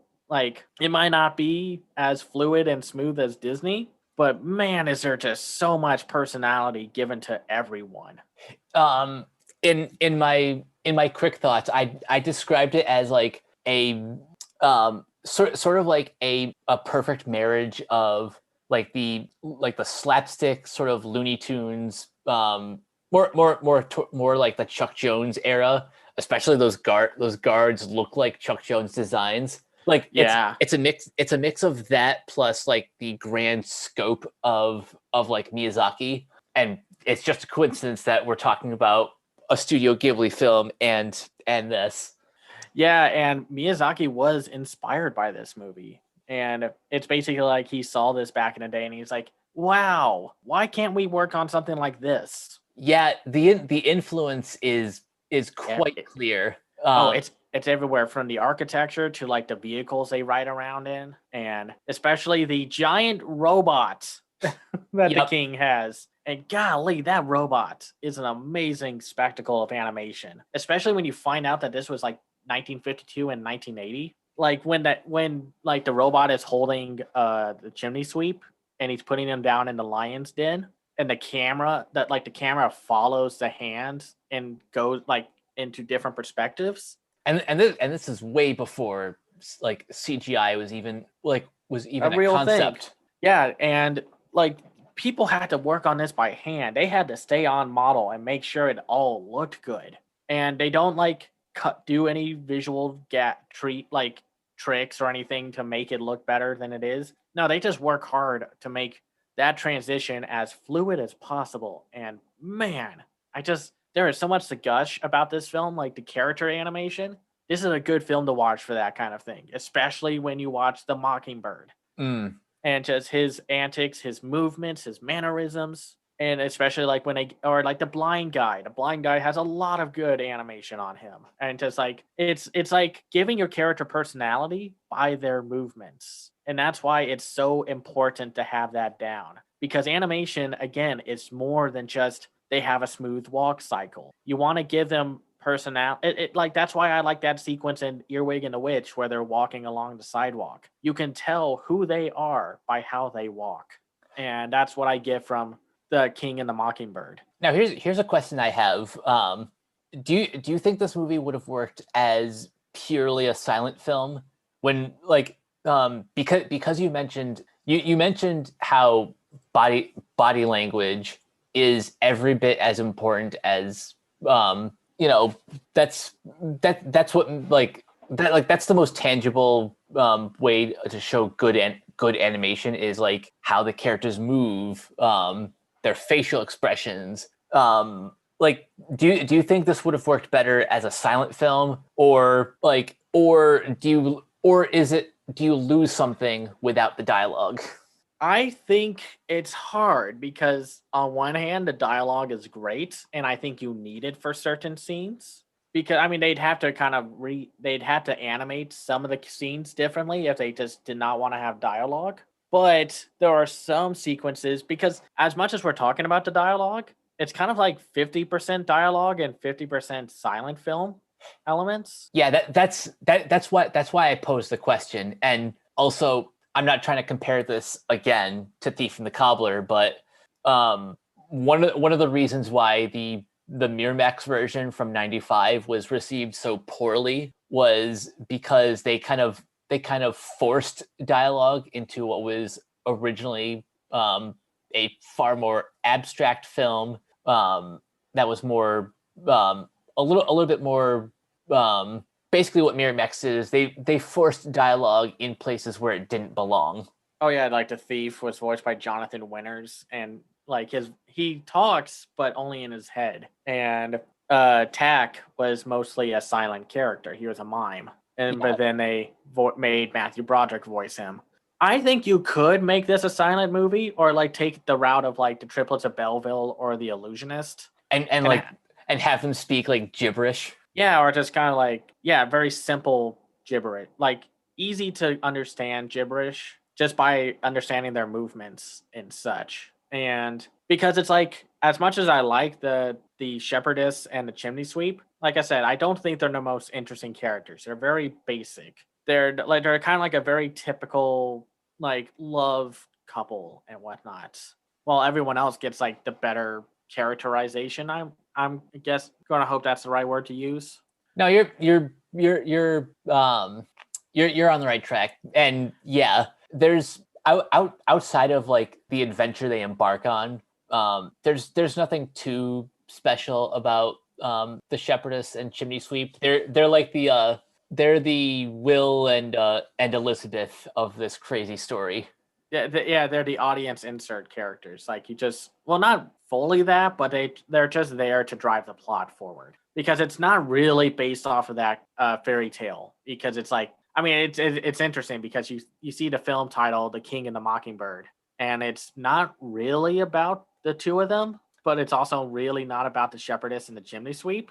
It's like a weird mishmash of the two. Now, I want to talk about one fun fact about the 1952 version, which is in the public domain right now and available free to watch online. I watched a little bit of it before the podcast, and this is where the Mockingbird is in this film called the Wonderbird or Mr. Wonderbird. Oh I yeah. listened very closely to his character, to the voice actor, and I found out that he was voiced by Peter Ustinov. Now, you might not recognize his name, but if you're a Disney fan, you know him from Robin Hood because he's Prince John. Oh boy. Yeah, and when you hear that and you hear the Mockingbird, and it's like, that's him. And man, does that just make me miss that kind of voice or just like that kind of like just kind of like sound because from this perspective of the 1952 version, there are voices in this version where you just don't hear these kinds of people anymore. You can get very good impersonations of them, but you don't. But there's no one with that kind of voice. And Yeah, acting has evolved pretty significantly, from the beginning of the sound era to the 1950s through like pretty much all the way through the present. Like you don't really get those like there's a specific delivery to dialogue spoken in even like some of the classic animated movies like Snow White or Pinocchio or even Robin Hood that we've just kind of moved past. Yeah, and it's like there's not. I mean, I'm not saying like current voice acting is as bad, is like bad or worse, It's just because that's different. it. No, it's just different, and there's like less of a like immersive voice kind of thing, unless you get like someone like Bill Hader or someone who can and does change themselves enough for the role. Because sometimes there are just people you're just going to notice.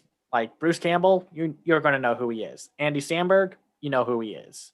But sometimes it's like you get someone like we said with Kubo and the Two Strings, you get Matthew McConaughey, and you don't think about it, and you hear that voice, and it's like that's a distinct voice right there, and then it's like wow, it's him. But yeah, so I'll talk a little bit about the differences between the King and the Mockingbird. First off, as much as it's easy to see the 1952 version, I don't really recommend it because it's not one, it's shorter. Two, the joke with the whole thing that the king can't shoot for Jack is not in there. It really cuts to him in like the first like the big hunting scene with the tiny bird and such. And they have a slight. I'll say this: there's the ending of the 1980 version is a little underwhelming to me, just because it's like it just kind of ends, because the 1952 version has them ending where the Mockingbird is taking a photo of the newlywed shepherdess and chimney sweep, and it's like it's a more Disney ending. Hmm. But uh, but the ending for the 80s version, I don't know. I kind of found the ending to be a little like it relies a little too much on the symbolism in some ways, because it's like the bird, the cage is broken, the bird is free. It's like everyone is free from this tyrannical rule, and then that's it.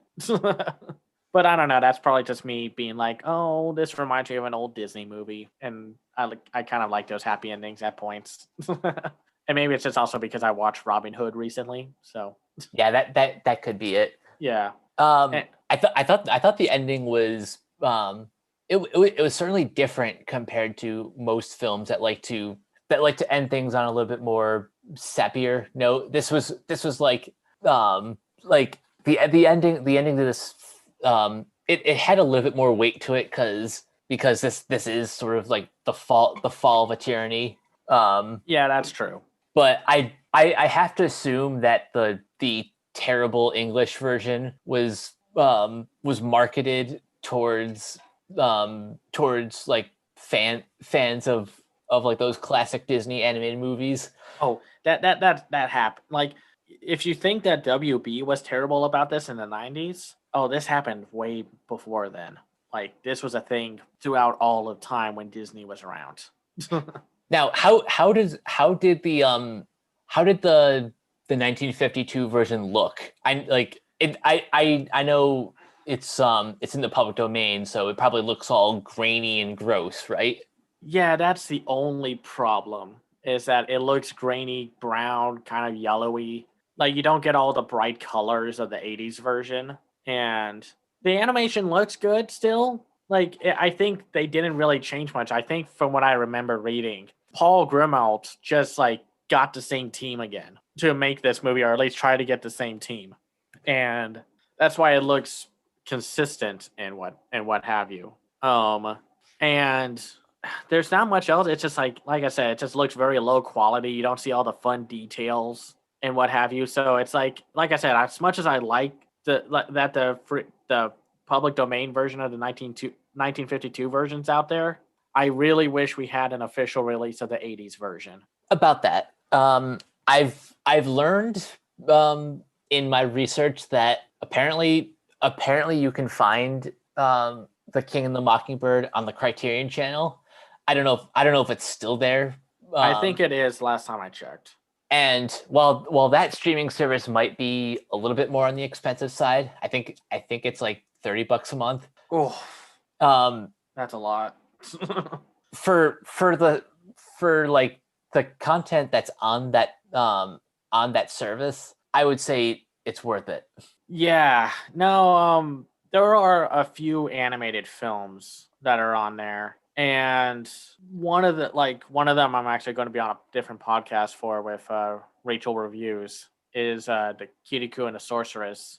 Um, we're going to be talking about another animated film that's on there, and I think there might be some other ones on there, but I'm not entirely sure. I think they have like Fantastic Planet, which is a very unique French film. But yeah, no, if you that's really the only way the US can see it, which is really a bummer because apparently there is a distributor out there that does have the rights to the 1980 version. But I for so I hope that this gets a wider release because man, this is one of those movies that if you're an animation fan, and you want to see like you want to see where some of your favorite like artists got their inspiration. This is this is pretty much ground zero. Yeah, like this is one of the most important animated films out there, and one of the most important French animated films out there. Like if you're an animation fan, you have to find a way to watch this movie. And if you have to watch the 1952 version, but if you can like import or watch the 1980 version, you watch that one. So it's a huge recommendation for me. So Same. Hopefully like we can get some interest of like this getting a physical release because I want it. And one more thing, and I know this is a pipe dream, but I would also love a very, very official recobbled version of The Thief and the Cobbler, because I think what needs to happen is someone needs to find the rights to both The King and the Mockingbird and The Thief and the Cobbler. Put that on a put that as like a double release, and Yeah. and make sure that's available for everyone to see. Yeah, no, that's the thing. There are a lot of great foreign animated films out there that just do not have US releases, and there are people out there who want to watch these movies. I can't count on like how many Chinese animated films I want to see that are super important, but there's no one picking them up. And the same goes for French animated films. There's this cool stop motion film that I want to see that's like super popular, but I'll talk to you about it later. That I want to see, but it's like been released everywhere but the US, and it's like, what the hell? Give it to us. But yeah, that's all I have to say about The King and the Mockingbird. Yeah, just go experience this one for yourselves. Right. And that leads us to probably our favorite film from the festival, and by a technicality, it's my second favorite film that I've seen in 2021. Number one is still Night Short, Walk On Girl. But this is Calamity, A Childhood of Martha Jane Cannary. Yeah, the newest film by the director of Long Way North got its official US premiere at Animation First, and it was so popular that as we're recording this, they made sure that it was watchable again for like the remaining days of the festival, because everyone was like, "Oh man, I wanted to watch it, but the tickets sold out." So like I said, this is by the director Remy Shea. I think I said his name correctly. Yeah. Who directed 2016's Long Way North, which is also just a fantastic film that was playing at this festival. And this was announced a while back, I think around 2017 or so, maybe 2018. Something like that, yeah. And well, it's finally out. It was one of the main films shown at last year's Annecy that we couldn't see for some reason. Totally not bitter. Yeah, I'm not bitter. Nah, I don't know what you're talking about, Mike. Who's bitter? I'm not. No. And it won the main prize at Annecy. And I'm sure if Animation as Film happened last year, it would have been there as well. Which, come on, Animation as Film, you could have done a virtual event. I'm not going to let that go. Anyway, and now it made its official release in 2021, even though it's competing for the Oscars, which we'll talk about this later. I just don't know if it has a chance. But so overall, Mike, this is your first introduction to Remy Shea and what he makes. What did you think of Calamity? God, this movie's so beautiful. Something we don't see a lot, or at least not anymore. A good animated Western. Now, Westerns in general are already few and far between, but like when you combine like that like genuine like rustic Americana style with Remy Shea's very distinct art style, you get something truly special. And Calamity Jane has always been one of my favorite one of my favorite kind of, I don't want to call her a folk hero because she was a real person, but she's like one of those icons in in American history. And Yeah, no, she's someone similar to someone like Billy the Kid and such. Yeah. Where it's like you can kind of question whether those things that happened, or if it was just like she and Billy just had the same idea of just selling their stories. But the point is, the point is, you can tell a great story inspired by Calamity Jane, and what I like about this movie is like this is like a completely fabricated backstory, but it's just so compelling as like a character study, like, and a powerful coming of age story, about just like pretty much discovering your true self, finding your calling, finding your people, just finding who you are in this world. And that's a tough thing to do, especially if you were alive during this time where, women did not have the best positions and jobs and careers and what have you. Though that's not entirely true. There are influential women in the West all over history. People just don't like to talk about it.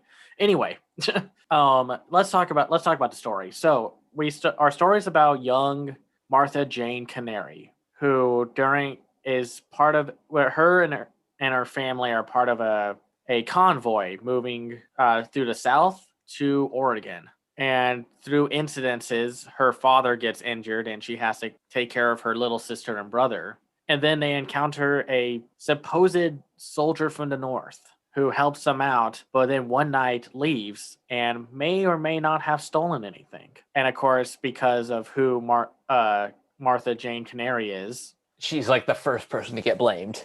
Yeah, so she goes off and tries to go find that soldier. And along the way, she meets a dog named Pick, a young man who is just trying to find his place in the world, and runs into like other characters like that same soldier and a woman who runs a mining company that are supposedly close to finding one full of gold. And man, this is just like you said, it's a really good character study. It kind of shows what kind, like Martha coming through her paces of just like, this world sucks and I'm just going to have to take life by the saddle or the reins and forge my own path. Yeah, I imagine this is going to be very, very, very inspiring for like this generation of young girls. I could see this being very popular, and like the thing about that's so great about foreign animation is there's no like talking down to the audience. They don't try to dumb everything up. They don't like there are definitely some gorier moments with like carcasses and near death experiences, and some animals do die on screen. Mm-hmm. But they don't like there's not a fakeness to Martha Jane's story. It's like and that's what I like about it. It's like it feels more mature than you would think it is. And I know some people are like, well, it kind of looks like a Disney film, and it's like no, this is basically if Disney held back on being Disney and just focused on the characters. It's like if Disney took a cartoon saloon or Ghibli approach to telling a story, just with not as much fantastical stuff. Yeah, if we're gonna compare this to an American animator, the closest comparison would be Don Bluth in his prime, because I see Calamity's arc like very similar to Mrs. Brisby, in that really all she's trying to do is take care of her family and help the people around her however she can. But she's also navigating the dangers of the world around her. Yeah, like think of this as more like a News of the World or True Grit for a Western comparison than like the flashier, like the Wild Bunch or Magnificent Seven. Like it's more just like a story. It's a story that takes place in the West, but it's not like an action. It's an action adventure in the West, but there's no like shootouts and like bam, bam, bang, man. And I have to say, after watching this movie and being frustrated with how Earwig is handled, Martha's a great character. I love that she's like she might be like desperate to try to find the soldier, but she's not willing to screw over anyone. Yeah, she won't even go along, like she won't even take part in like scamming people. She's like, obviously she has to disguise herself, and she kind of has to use some of those, she has to use like some of those like deceptive tactics, but Right. it's at most it's just to stay out of trouble. Yeah, and it's a and like there's a scene where she and I forgot the young man's name. Jonas. Yeah, Jonas, I think. The one that she encounters who is trying to like train a bear. And he's like, "Hey, look, there's those hunters who are these group of Native American characters, which I am so glad that the Native American characters are treated respectfully here." Like Same. because if you go back 20, 30, 40 years like to the 70s, oh boy. The French animation scene is not well known for giving Native Americans proper respect. Like if you think Pocahontas didn't do a good job, go back a couple decades. Anyway, and I like that she's like, no, we're not stealing these, and like she just doesn't take crap from anyone, which is just great, and like her toughness doesn't feel like artificial. Like as much as I like films like The Book of Life, some of that tough girl stuff kind of felt forced or just kind of clunky. Yeah, You know, this kind of feels like she genuinely wants to do the right thing, and like she kind of has a very no nonsense attitude towards people telling her no, you can't do that. And that's part of what makes her coming of age story so satisfying, because pretty much everyone right until the end is telling her no, you can't do that. You like you're a girl. You can only do XYZ. And she's like, nah, I'm gonna do that instead. yeah, which is just great. But it's like I do think like there is a heavy theme of like being judged for who you are and like how you look, and because it's like you find out that like when she finally finds the North Army, the Northern Army regime that the soldier was supposedly from, you find out that he is not a soldier. He was a basically a servant, and he realized like once he took a general uniform with him, like and put it on, people treated him differently. And what I like about this film is there's no real villain. There are terrible people, but they're just kind of blinded by the system that they grew up in. And like even like the priest in the convoy is not terrible. I mean, he's mean and bad, but he's not like doing like he's not doing this because he hates the convoy. He's trying to protect his people. Yeah, he just goes about it in a very Macho way.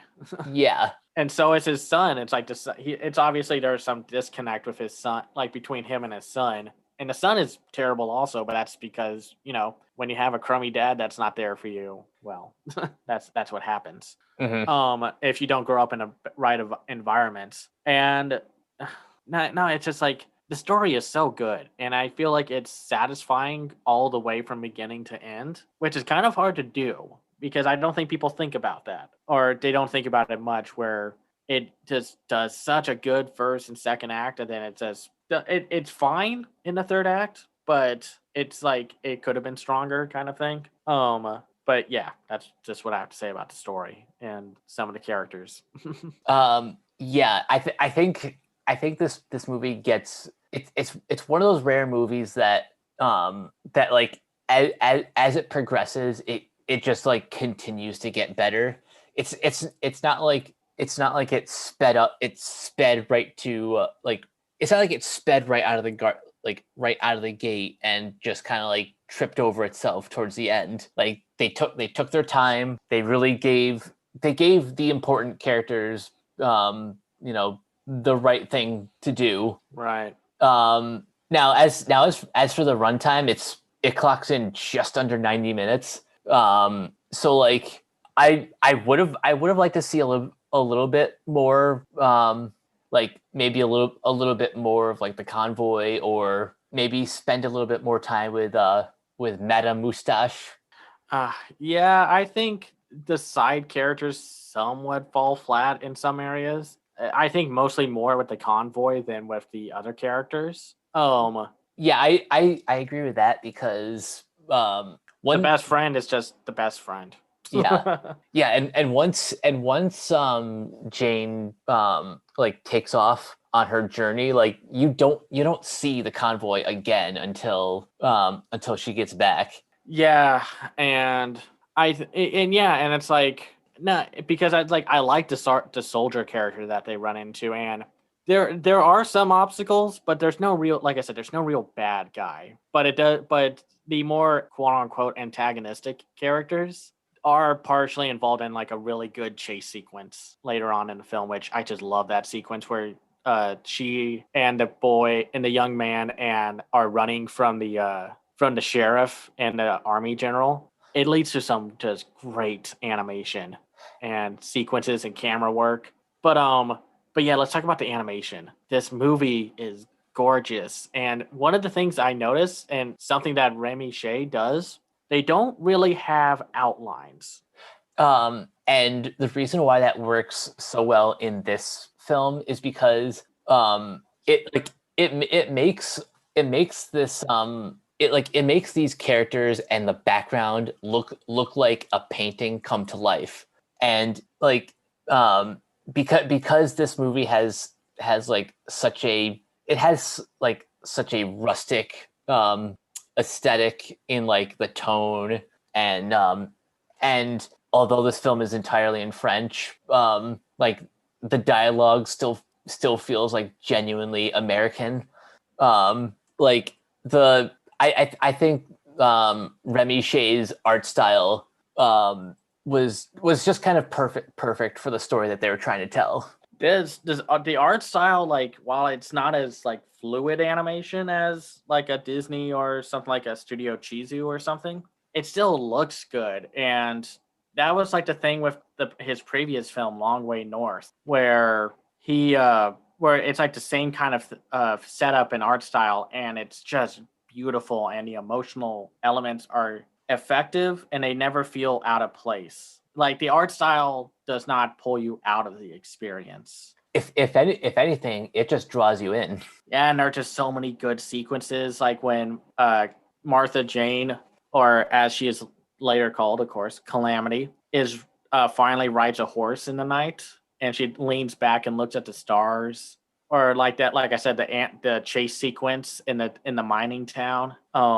It's like this team is so good, and there was actually a lot of CGI used, but you would rarely notice it because of the art style. Now there are some points where it's like, okay, there's the obvious CGI, but if you're not paying attention, you don't notice. I was going to ask, are there any specific scenes where the CGI was the most noticeable? It was one sequence, I forgot where. I don't think it's during the major convoy sequences, but it's like a horse and a caravan and a carriage coming out of the water, and it just how it moved.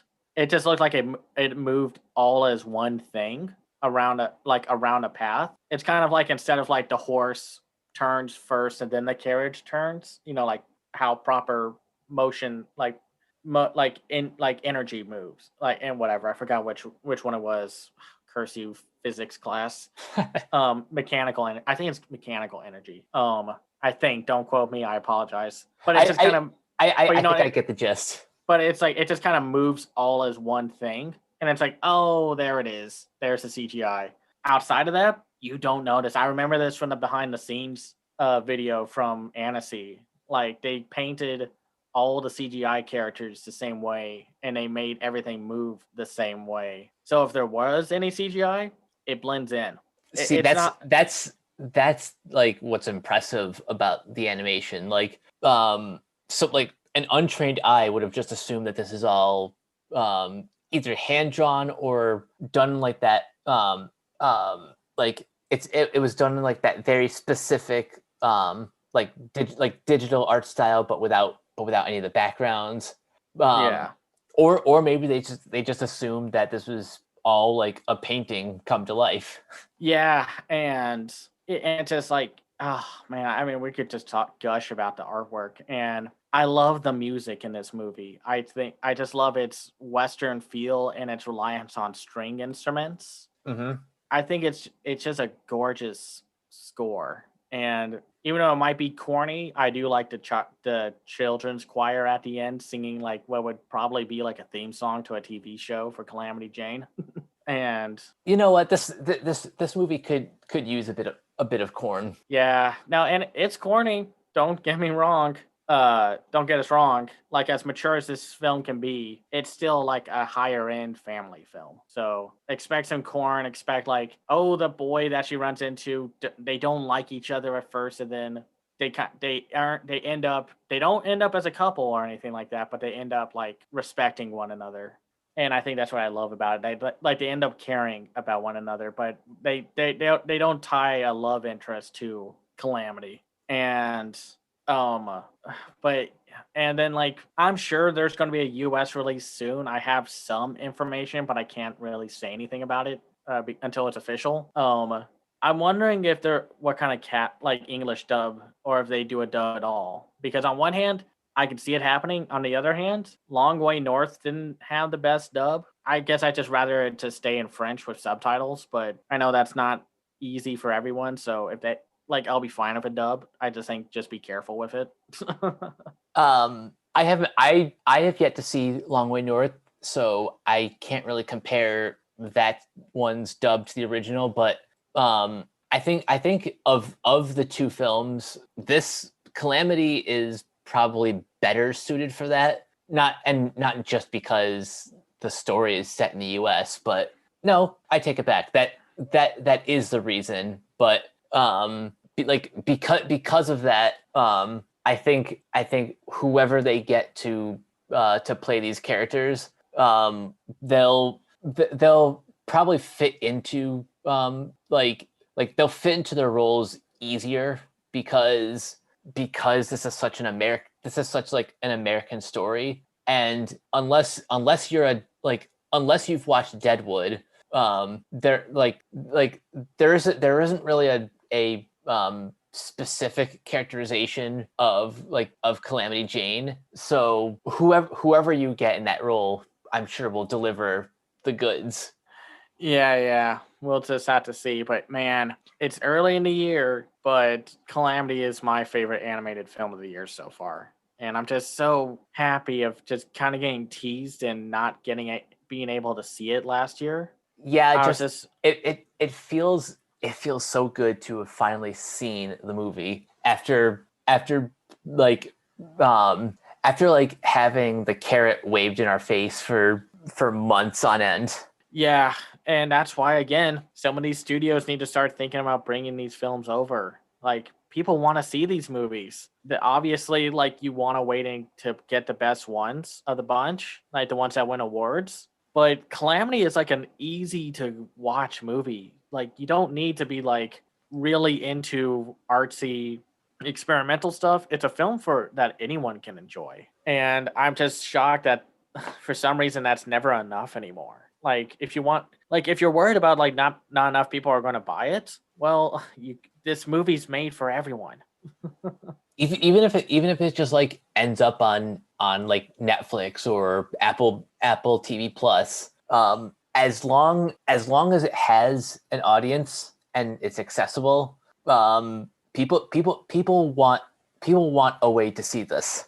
It's like after Wolfwalkers came out, and that movie is a huge hit. And even though it's like a slightly darker, like early Don Bluth's like fantasy tale, it's so good. It's the best film from last year, and it's just like people want to see these films. Just give them a way to watch them.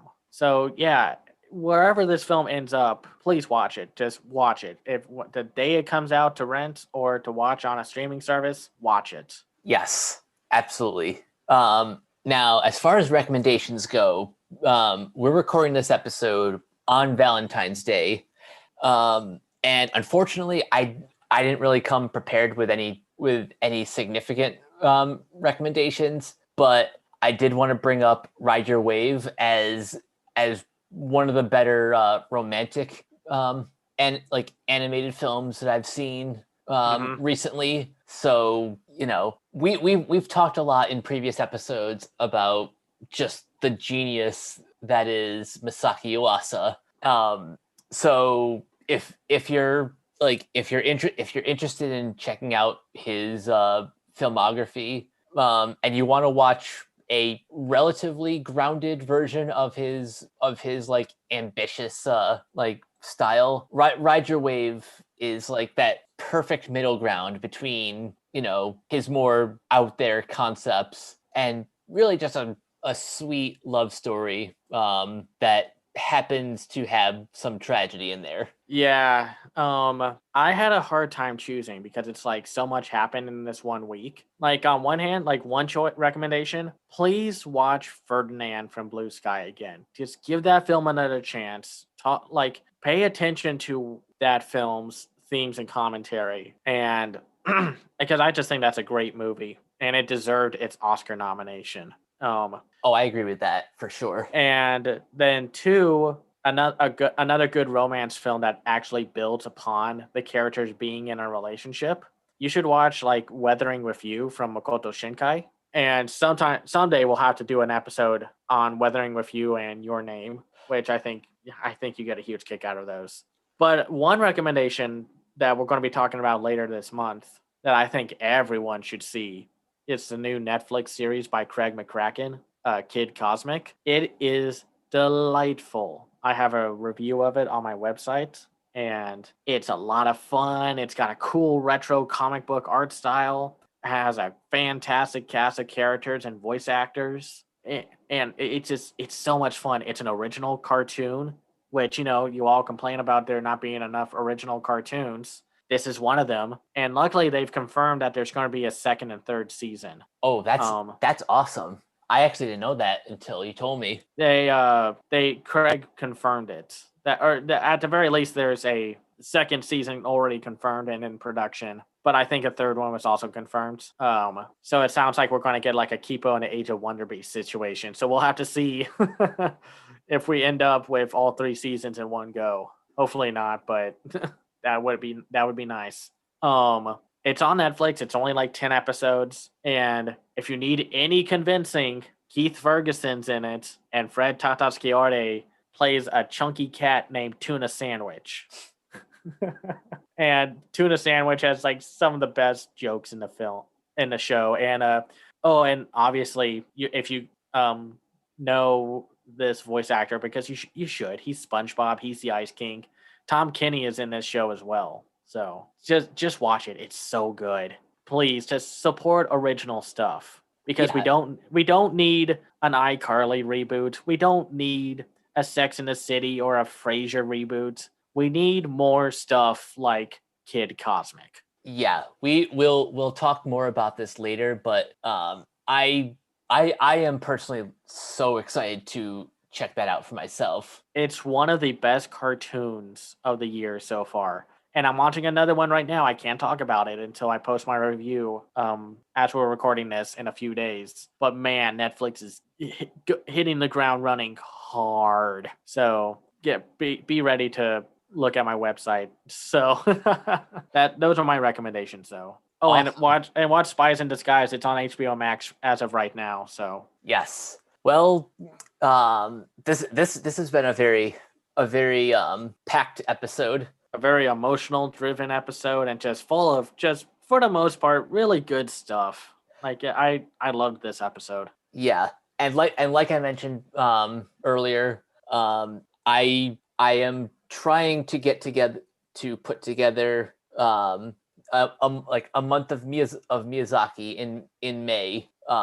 So definitely keep your eyes out for that. But for now, Cameron, where can everyone find you online? You can find me at twitter.com at camsiview or twitter.com/camsiview.